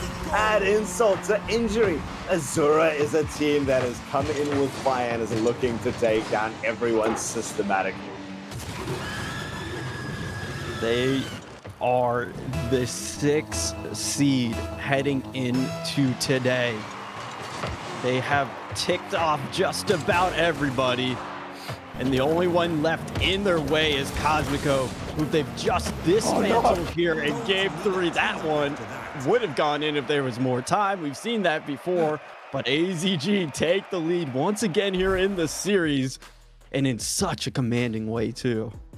Just those little banners that came up were insane. EOB quietly racking up 7 shots on goals there. King Dominus Rex there, 3 to himself, and Big Ben Kahuna, 14 shots versus 3 is a difference in control of the game as a whole. Not just the scoreline. That tells the story. And right now, Cosmico, they've been hoping for mistakes from Azura, and Azura has not been obliging. No, I mean, it just seems like everyone on their team is doing exactly what they need. And I talked about it's rare to see a team outshoot Cosmico. It's even rarer to see a team keep Cosmico shut out in a game. And to put up a 4-0 here, that just speaks levels for how high their confidence has to be. It has to be amazing. And we said at the beginning, even if Cosmico reverse sweep this now, Azura can take just this game off and hang that up on the wall kind of thing. It's an incredible performance. But the demeanor seems to have changed about whether the Nightwalkers can take this. And right now going, Cosmico, do you actually have an answer? Like we're still backing on you guys as the favorite. Like you said, first seed, haven't lost a game out of 9 weeks of league play. Worst result, 1 draw. There's been one team that's sort of stood toe-to-toe, and now there's a team taking steps past them. That's got to be coming down to, do you have what it takes as prospect players, as casual players? Do you have what it takes to come together? Well, that's the real question, and that question will be answered for us here as Game 4 is now kicking off Cosmico. They need to find a response, and they need to get one in a timely manner because AZG, they have your number right now, and it's going to be Brav. He is the AGM here for Cosmico, has been preaching and singing their praises, and he's going to wheel them back in. Well, chat, you guys, your team needs you right now. You've got to call out for them because Cosmico are facing an uphill battle. Still a lot of series yet to go, and Cosmico want to make sure that they wrench this back into their hands as quickly as possible. Brav doing a great job. Berserker off on a little bit of a tangent. Catlover waiting in the center there, but Azura full to answer. Chat is up to you. Are we at least going to game number 7? I've got to ask this, Borky. Are you a fellow dreamer like me? Come on. At this point, it feels impossible that you don't think this game is going to game 7 because both of these teams are extremely at the top of this tier. They are the highest caliber of gameplay you will see in Prospect. With Cosmico looking to return to form, it looks like we might need a couple more to decide us, but that's only been the first minute here of this game. But I'll be a fellow dreamer, Ultrism. That's the right attitude. We've got to think that at least just to get more of this Rocket League. Like you say, I've been really impressed at this being the lowest of the 4 days of Rocket League. We get a showcase on RSC throughout the week. This is already making me excited. I've loved every minute, and right now, Cosmico looking under pressure once more. First real shot of the match. Taking a minute and a half to get you. But Azura looking to fire back. Yeah, and Azura, they're doing exactly what they did last game. They're keeping that ball in. They're keeping these shots close and consistent. That one had to be squeezed out at the very last second. We'll see Berserker gets it around 1, but again, it's EB. He's been ripping those shots from midfield. We even saw him snipe one from his own final third that fell in. And if you're not careful on Cosmico, they're going to try to catch you sleeping here. There's the pressure build-up that we've been seeing from Azura for so long. Goes low. Kingdominus sends it a long way down the field. They can regain pressure. This will be great. Cosmico finally break the deadlock, and they're immediately on the attack. Bravo. 2 attempts off the backboard to try and get that one in. Could not find the angle. But that's how quickly this gets turned around. They're going to take another one. Ricochets off the corner, bottom post. Sends it up high. Azura breathe finally for the first time in 30 seconds. But Cosmico not done just yet. Oh, that woodwork being a very valuable fourth defender here for AZG. The shots just slightly by the slimmest of margins off target. A pass comes in. It's another one that rings across the pitch. Kingdominus Rex keeps it out, forces it down here, and Berserker is going to find himself in a 1v2. Navigates that well. Here comes the remaining players from AZG, though, keeping this ball in. Big demo there, though, from Berserker. We'll just have to reset back to the drawing board for both of these teams. You said very few teams outshoot Cosmico. I don't think someone's outshooting him now, and it finally pays off. Berserker breaks the deadlock. It took a reset from both teams, but Cosmico, they come into the fray better. Berserker gives them no space and one mistake in front of net. Cosmico take it, and after that many shots, I think they deserve it. Yeah, I mean, I think we need to get a ping counter there after how many times Cosmico hit the crossbar, but they still come away with a bit of a reward. It's a 2-goal lead here in this game, and with us south of halfway through it, they don't look to be letting their foot off the gas anytime soon. Kingdominus Resto trying to make an argument for AZG of why they deserve to be the winners of Game 4, why they deserve match point, but with a bunch of demos coming out, and oh my God, another shot ricocheting and reverberating across the pitch. You have to wonder what's going to happen here. It really is. Every moment I'm catching my breath. I mean, that shot clang, reverberation is such a good sound because I can hear the pixels still shimmering back and forth at this stage, and then immediately down to the other side. Choked up, it's Berserker on a bit of a tear right now, finds it towards the center, turned around, Ibi looking for a partner in crime, and finds a demo instead, and looking for the challenges. Kahuna got Kingdominus Rek actually finds a squeak towards the center, but it's wrenched apart. There's been no consistent possession for the longest time, but that favors Cosmico. They're still 2 goals up. Oh, almost a third there as Cat Lever sent an absolute missile towards that net. It is forced out, but with this clock now against AZG and Brub putting on another shot here for this Cosmico side, it feels like, again, the distance is going to be required here, and we're going to have to see who can keep bouncing back time and time again. But whoa! What a play! Catch control and flick from the king himself. Oh, I love Ibi running defense there, but absolutely unneeded. Kingdominus Rex sold even his own teammate by that change in pace. If they were going to bring this game back, Azura needed a goal, and Kingdominus Rex manufactured one, pulled one out of midair. They've got a second chance here off the backboard. One more challenge, final 10 seconds. Ibi's up. He doesn't get the read. Cat Lover sends yardage down the field and bounces back towards the center. Bit of a pinch off the backboard, the hardest position here for Azura. They can't keep it out. Well, they can keep it out, but they can't keep it up. Cosmo. Oh, we have a tied series after 4 games. Everybody take a second to collect your thoughts, take a deep breath, and buckle in, because this one has more life left in it. We are guaranteed 6 games here now. 13 shots. That's what Cosmico comes out with. 13 shots. It's actually, ironically, 1 less than Azura had in the previous match, but it felt like those shots had so much potency behind them. Like, Azura's shots, most of them were being saved. Cosmico had this. If it wasn't for the woodwork, those would be 14 or 13 goals.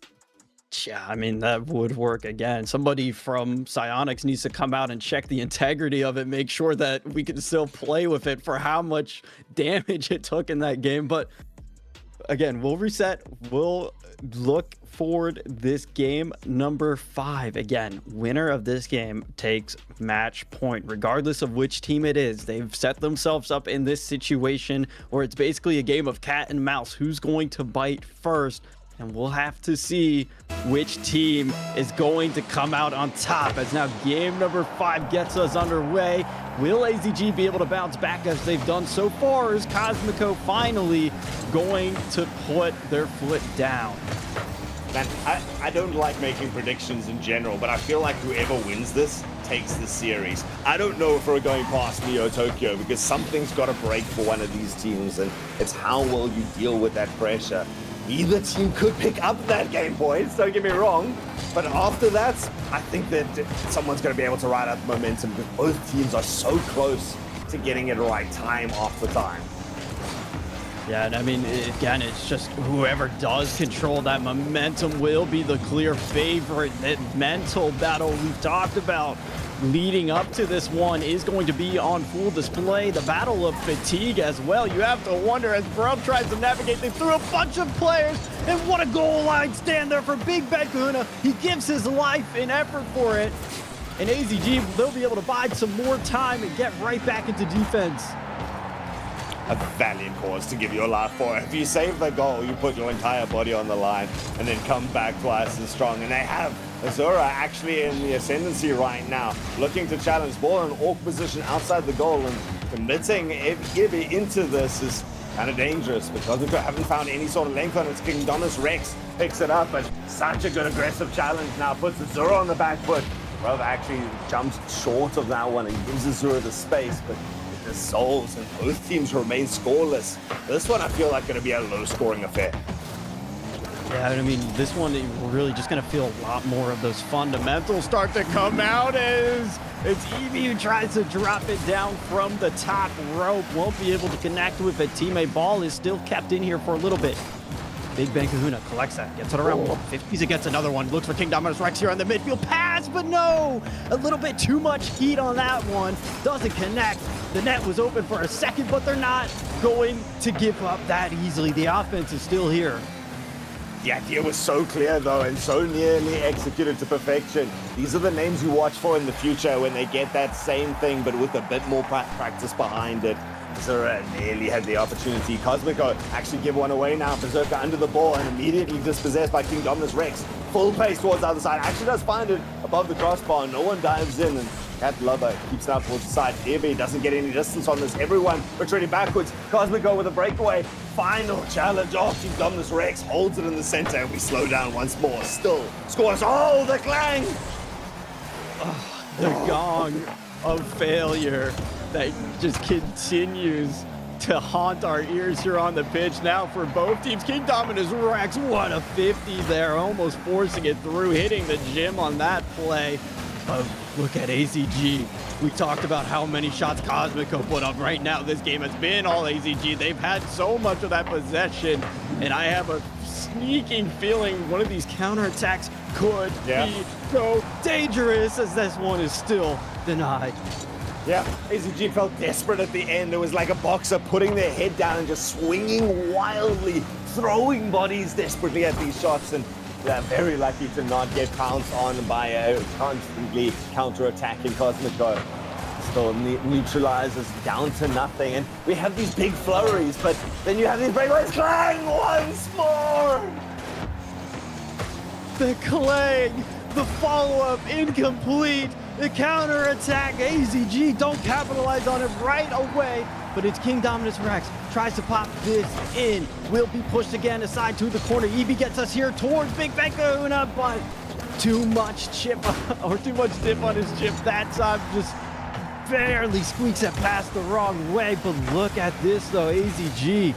Again, putting in shot after shot. The cannonballs are pelting, and eventually something has to break through for either of these sides. Correct? We're all the way through this game, and it's still scoreless. Out the corner, great self-pass there. The pressure is on Azura. They push back to halfway, but no further. Passing back towards themselves. Quick little 1-2 plays, and now they've got to tear. They've got to play on the side. Just the communication, half a second too late, but ideas, but once more. Azura controlling the pace of the game, and it's up to Cosmico to try and read this. They've been resolute thus far, and we're nearly to the full 5 minutes without a goal. One single goal with an hour in overtime. Feels like it's going to be the break. And once more, we find the post, this time from Cosmico's detriment. Oh my goodness, Cosmico, that was the game. They could have stolen it. And this one sent all the way downfield. Can he connect? No! Overtime it is. It's 0-0. And for a game that could potentially decide the series, we get a bit more action here, Altruism. What is this grand finals?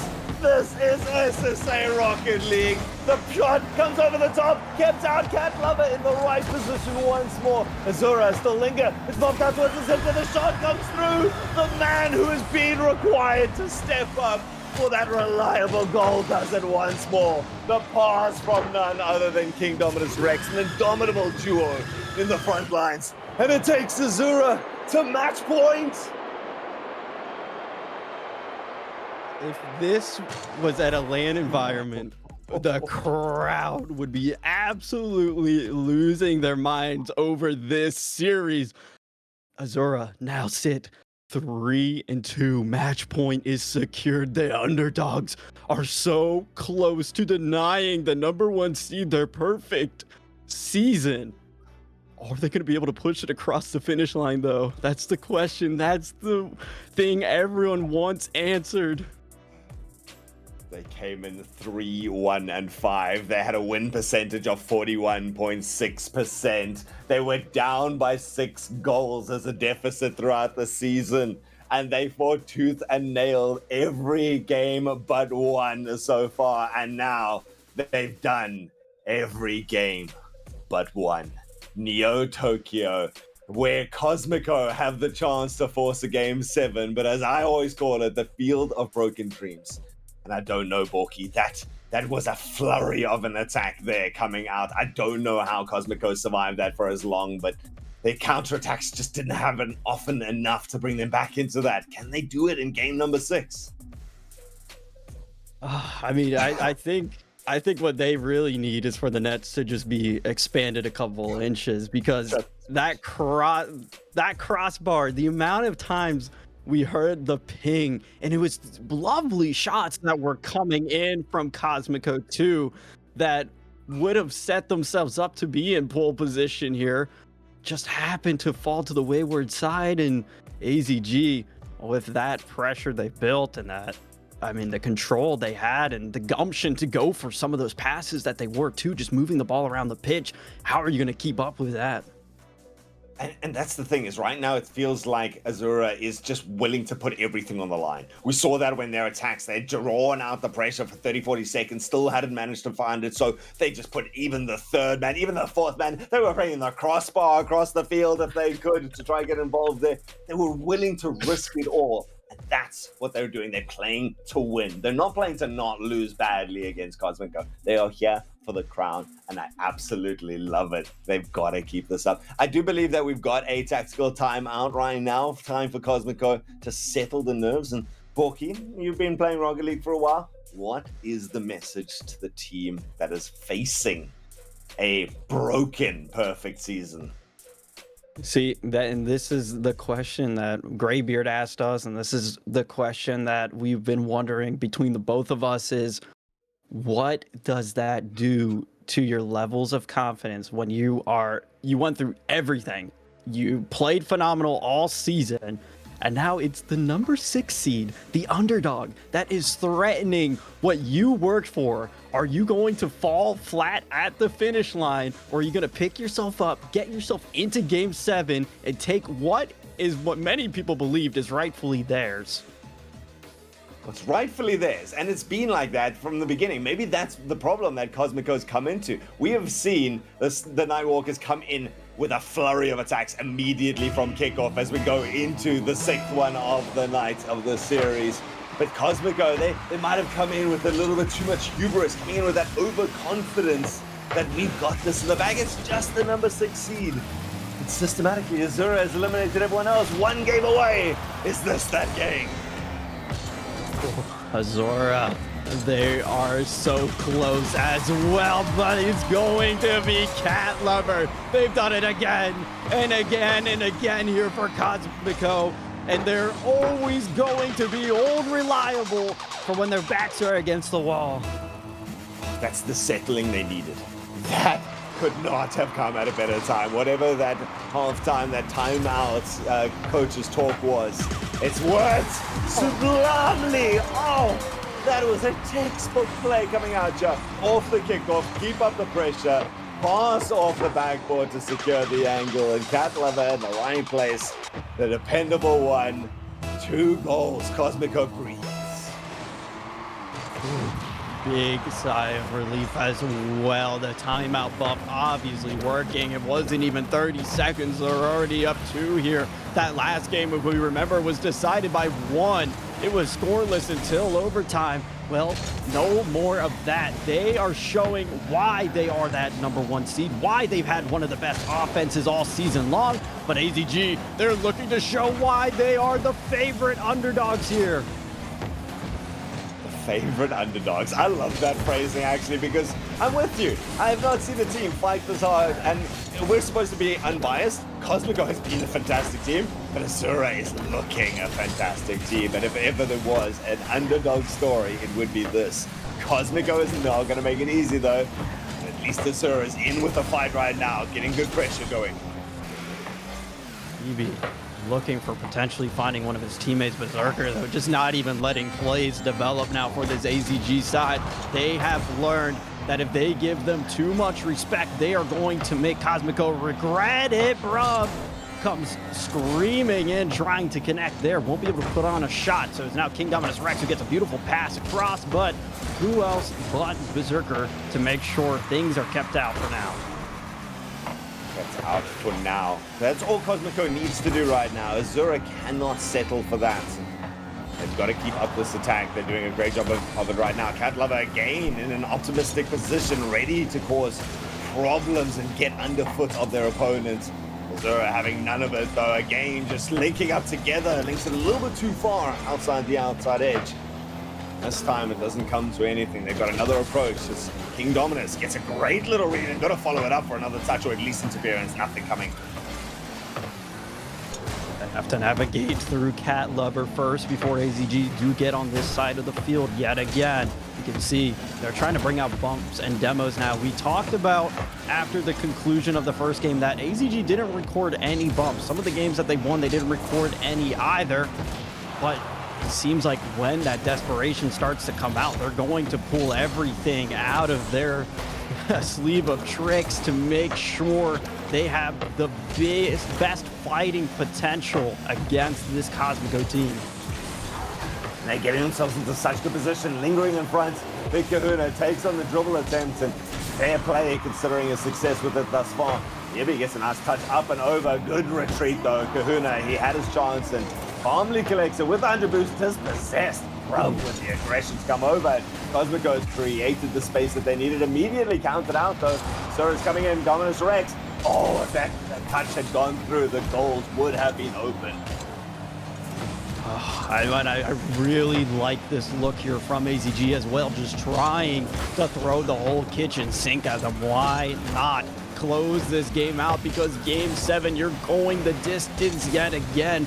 They've already played a game 5, a game 6, and well, if the trend's going to continue, they just go up by 1. It's a shot that rolls towards net, but it's not a lot of power behind it. Brub gets the save. King Dominus Rex can't collect on the rebound there. And Cosmico, they're happy to just buy time and let this clock continue to tick away towards this final minute. It's just frenetic right now. Just most of it in front of the net of Cosmico. Finally getting some width on this ball down to the other side of the field. As long as they stay resolute, though, they're okay with burning time, even if it's in front of their own net. Berserker slowing it down, chips it out into a dangerous position. Actually, this one goes up backwards. Kahuna in an awkward spot, can't get the read. It's left open to counterattack. Cosmico, if they get one more goal, this feels shut out, but Azura, if they don't get one within the next couple of seconds, feel like they're going to have to take this all the way. And Cosmico's not the team you want to do it to, but they're the team you're going to have to.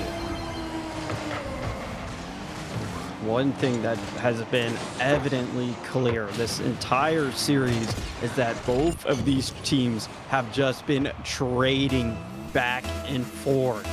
We saw AZG take game one, and since then it's been that pattern of who is going to come out on top, who's going to be the bit more dominant team in that game. It's going to be Big Ben Guna just trying to get something for the road here. Kingdominus Rex also gets a shot on net, but this Cosmico offense and defense are playing superb. They want this grand final to continue.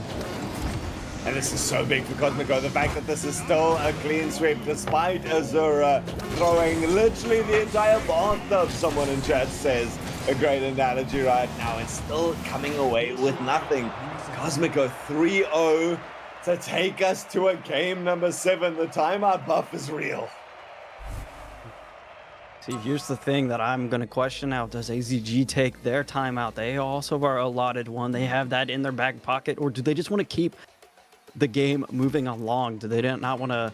I mean, yes, there is timeout, but you also have the fear and worry at the back of your head of potentially icing yourself. You know, if you start building momentum there, especially how they did towards the end with producing a majority of their shots, then you don't want to really close that out before it can develop. I cannot believe this. Like the stat sheet there, 8 shots here from Azura versus the 6 of Cosmico. 5 saves being forced out of Bruv, nearly the double savior medal. And I mean, that just shows how stringent he's had to be on that back line to give Berserker and Cat Lover the space to get the goals down there. And again, not afraid to just continue that rotation when it's his time to move forward. He does so with aplomb. We've seen a couple of nice little pops off the wall. So really good pressure consistently, but more importantly, can you withstand the pressure and no mistakes? Diligent play. I think Graybeard called it like that German precision earlier. It really is coming down to that flavor between these two squads. Well, that's all we have to find out now is who has a bit more flavor behind them. Who is going to put that offense together when it matters most? Who's going to make those goal line saves? It is game 7. We hit Champions Field where legends are made. Who's going to engrave their name in RSC SSA history? The greatest prospect final ever. Chat has said it. I feel it in my heart. Cosmico want to clinch it out right now, and Rob gonna take advantage.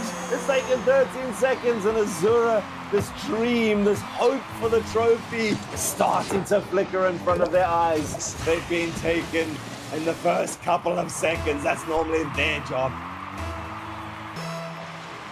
For all the dreamers out there, we were hoping for game 7. We've gotten our game 7. The only thing we're missing here now is an overtime. So for AZG, they need to get back up on their high horse and deny this Cosmico team. We saw what happened when they scored early last time. We saw what happened when we give Cat Lover space. This time, though, Kingdominus Rex steps up, gets a crucial save. Still in front of that. Eevee, though, puts us into the corner. Will force us down towards this center line. Bruv, though, the captain, the AGM here for Cosmico, has been willing his team back in time and time again, and he's hunting for his trophy as well.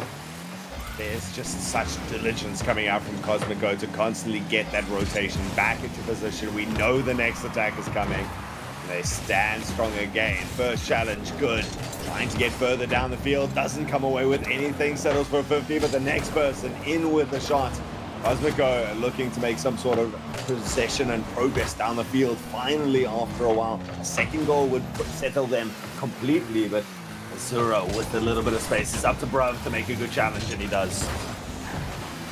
Ooh, and that's what you have to be careful for, is just when you're that last man, making those risky plays. So much reward, so much risk behind them. Bruv, that time it pays off for him as he's able to get ball downfield here.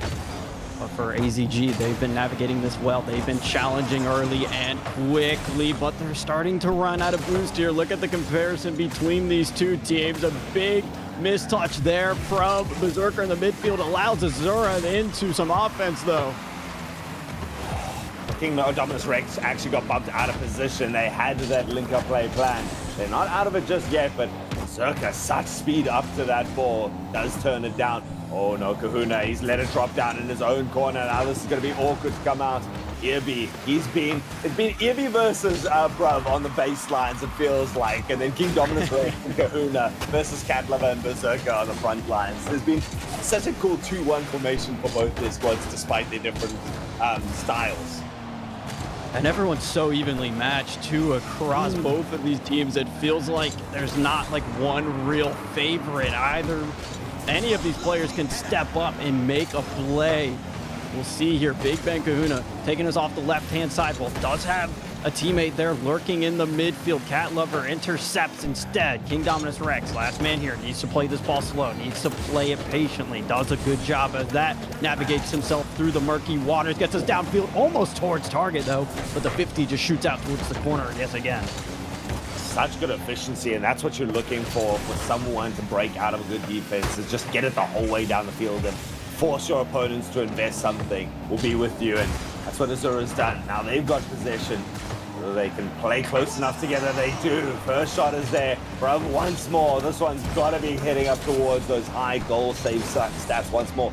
Even continues the control to flick it up high. Continues the pressure, takes 100 boost. Ready to go length himself. Forces out 2 defenders. Great follow-up shot. Just a bit wide once more. Still 1 goal in it. Good turn and on a dime. With this clock now here, 80 seconds remaining in our grand final. AZG are playing down behind 1. This is where you need those different makers to shine here on the pitch for you, Bruv. He is being the difference maker for Cosmico as he records yet another big clearance there. Big Demo does come out. Oh, popped high. Berserker gets a touch, but it's towards his own backboard. Follow up there. King Dominus Rex tries to keep it in. Big Ben Kahuna, can he get this over here to Eevee? It is. It's floating towards target, but Berserker gets the better touch. Berserker gets a better touch. Somehow Cosmico. Azura was putting that ball in all sorts of unpredictable places, and Cosmico had to answer at every turn. Once more, Azura in there, even with the bumper 10. 2 players diving into that, and they have to scramble to get back in time. Cosmico, you can throw everything at them. It's not even chipping the paintwork, it seems. They've got 20 more seconds to withhold this 1 goal lead, and they've got control of the ball. Final attack opportunity here now for AZG as Big Ben Kahuna gets himself behind this one, tries to find it over to Eevee. Bruv keeps it in. That's more precious time ticking off here on the clock. Final 2, ball in lap of Bruv, and Cosmico lets it touch. They hold off the underdog, and the perfect season is concluded. Oh man, okay, that's shaky towards the end. If you ever wanted the Cinderella story, none could be truer than this. Unfortunately, was cut short. We stop at midnight, and the pumpkin returns. Azura, so proud of the 3 of you. King Dominus Rex, Big Ben Kahuna, Irby, you guys came the distance right now and put on one hell of a show to the dying seconds. Cosmico, it was consistency that won out overall. And Greybeard, what a showing. I can only imagine how you were bouncing. Yeah, what a fantastic, I mean, what an advert for RSC, for Rocket League in general. But your prospect champions are Cosmico. And despite the amazing run from the AZG boys, the right team, I think, ultimately prevailing. But it wasn't easy for them. They sailed through the semis. They had a sweat fest out here in the grand finals.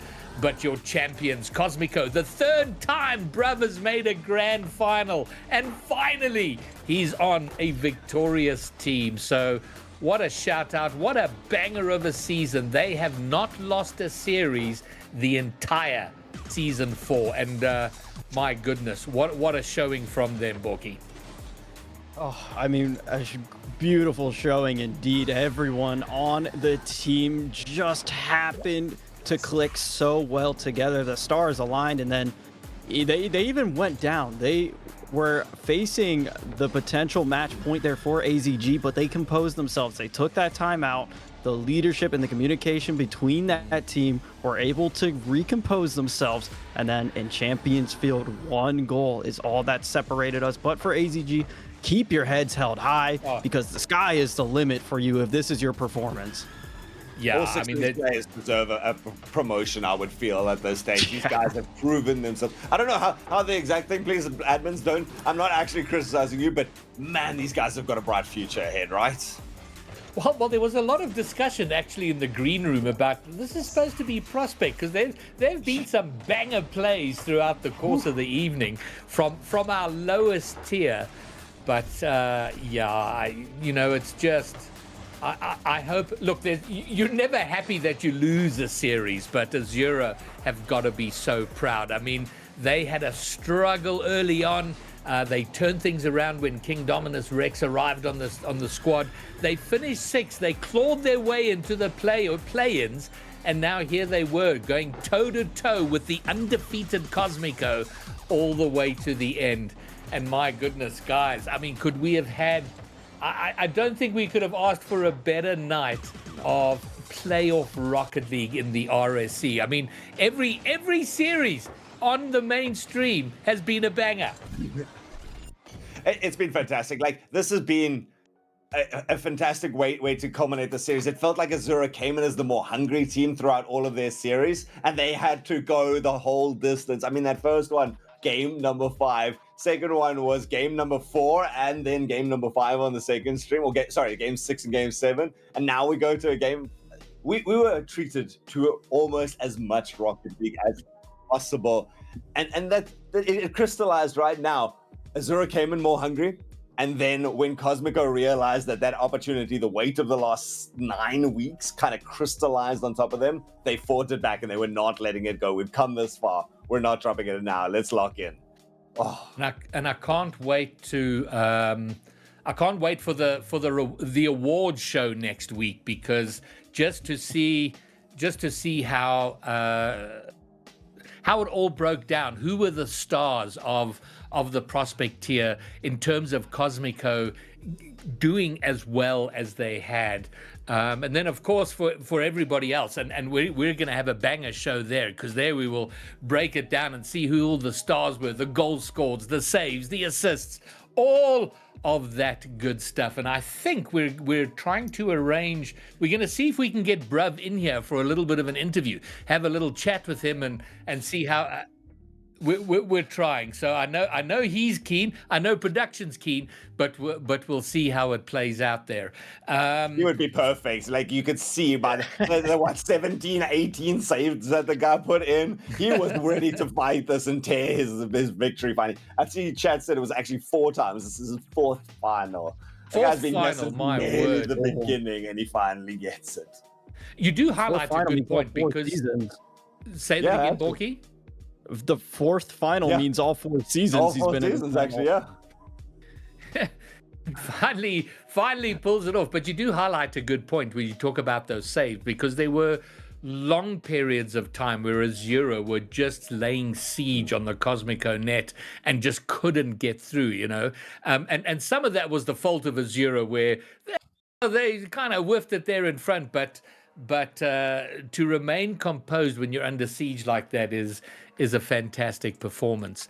And I don't know if either of you have a man of the series from your eyes, based on what you saw. I'll start with you, Borky. Is there anyone who jumps out? I mean, we've been giving Bruv a lot of attention here, but was he the man of the series? Berserker did some amazing things. So your player of the night.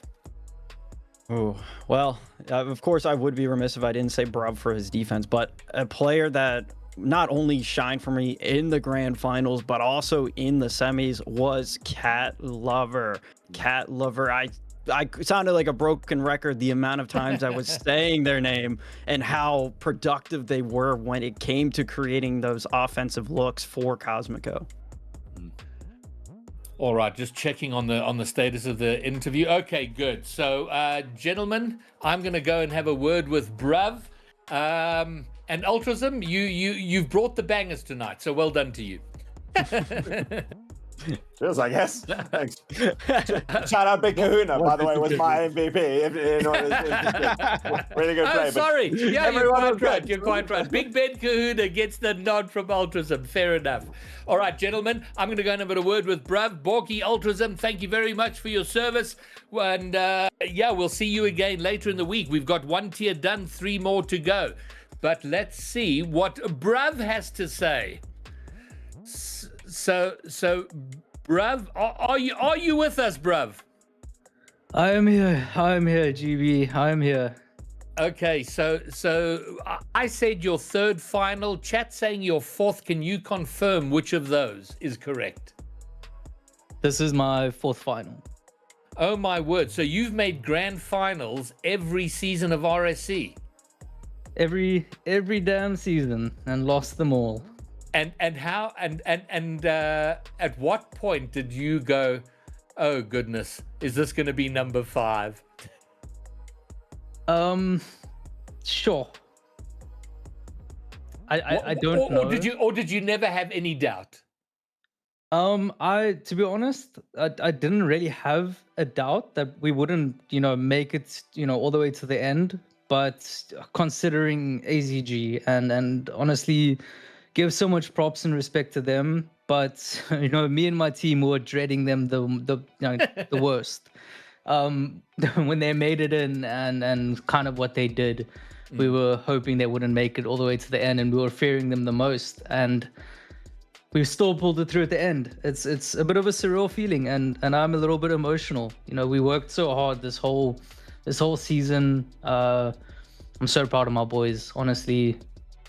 Yeah, well, give us a bit of insight in terms of the season, because you guys are undefeated, and we need to dig into the stats. And I'm not sure if there's another team that has now become champions without dropping a series.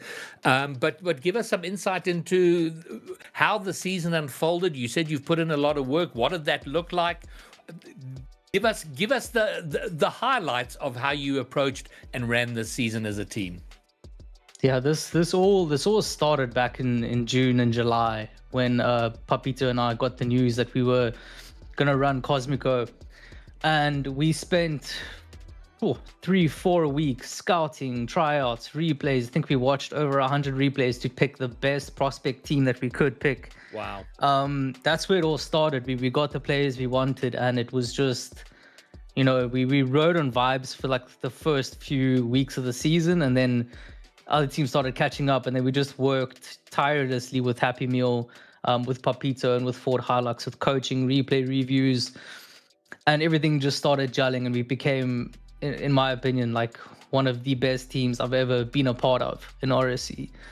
So yeah, highlights, in that sense. I love Kitty's Cat Lover. He's 16 years old, by the way. Started out, being pretty good at like mechanics, but had no cooking clue what he was doing. And look at him now. Like he's a huge prospect for RSC going forward. Berserk obviously being a mainstay in the league. He's on to higher things next year. He's going to be rival elite. Who knows? But yeah, all praise to the coaching and just the boys' dedication to fight through the whole season and just work and gel so well together. And Bruv, do you have ambitions beyond prospect tier? Do we see you going high, or are you quite happy to make grand finals in prospect? Look, I said I would never move up until I win prospect. Now that it's done, I look at it at like a realistic point of view. I ain't going up most likely because I'm old and bad at the game. But who knows, if I win a few rank games, I might push up to rival. But I think it might be a safe idea to end on a high. Yeah. Call it early. Who knows? What was it? Retire while you're the champion. Exactly. All right. Well, fantastic performance, and really, and for the cinema and the storyline, there was a lot of people rooting for Azura. It would have been, what a story that would have been. But as I said at the end of that series, ultimately the right team won. I mean, you guys did it the entire throughout the league play. And it's always rough when you have a team that does as well as you guys did, and then you lose like at the final hurdle. There's almost a little bit of a sense of injustice there. But you guys kept it together. You did what you had to do, and Azura pushed you all the way, which is wonderful to see. But in the end, you did what you had to do. You guys got yourselves over the line, and bruv, Berserker, Cat Lover, you guys are champions. You are the RSC Season 4 champions. So congratulations to you. Thank you so much, GB. And just shout out to RSC admins and the community and casters, production team. Everyone did a phenomenal job today. Well done. You can be proud of yourselves. And proud they certainly will be. Berserker and Cat Lover in chat, and well done, guys. Great to see you out there doing what you did. Congrats, and good luck in the future. And Berserker, I don't know if you're also chilling in Prospect, but certainly Cat Lover, we expect great things for you. So we'll be keeping an eye. So guys, congratulations, you are the champions. Thank you, bruv. And there we have it. We have one tier done, 3 more to go. Tomorrow night we do Rival, then we do Elite, and then of course we do the Masters. We are 25% of the way through playoffs, and a much higher percentage than that through the entire season. We started what seems a very long time ago, and now we are close to the end, and we're gonna wrap it up for the night. And we will do it all again tomorrow. We will have a B stream. Bruv will be running the B stream tomorrow, so make sure you're following his channel. He'll be broadcasting there. Bromeo will be hosting the main stream tomorrow, and we will do it all over again. Huge shout out once again to our sponsors, Genesis Extreme, Nearstream, and Slayer Energy Drink, the makers of GG's Gamer Serum. Get it if you haven't got it yet. And gents, everyone in chat, we were very well attended. Thanks to everyone who came to watch and support the teams on the A stream, on the alternate stream, and from me, Greybeard, and everyone making this happen. Peace, and see you tomorrow night.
They do not know the rising towers of Hillbrow.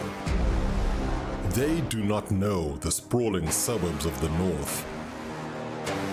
They do not know the sweet sounds of isiXhosa, Afrikaans, Sesotho. They do not know our ways.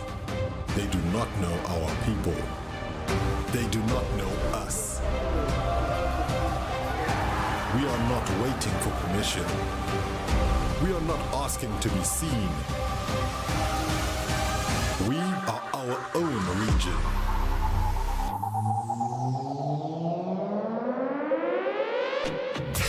We are SSA, RSC Johannesburg, RSC Nairobi, RSC Saint-Denis. This is not just a league, it is a movement. 4 seasons deep, and we are only just beginning. We train on 200 ping. We grind through blackout. We fight through silence. And we win anyway. This is Sub-Saharan Africa. This is our fight. This is Season 4.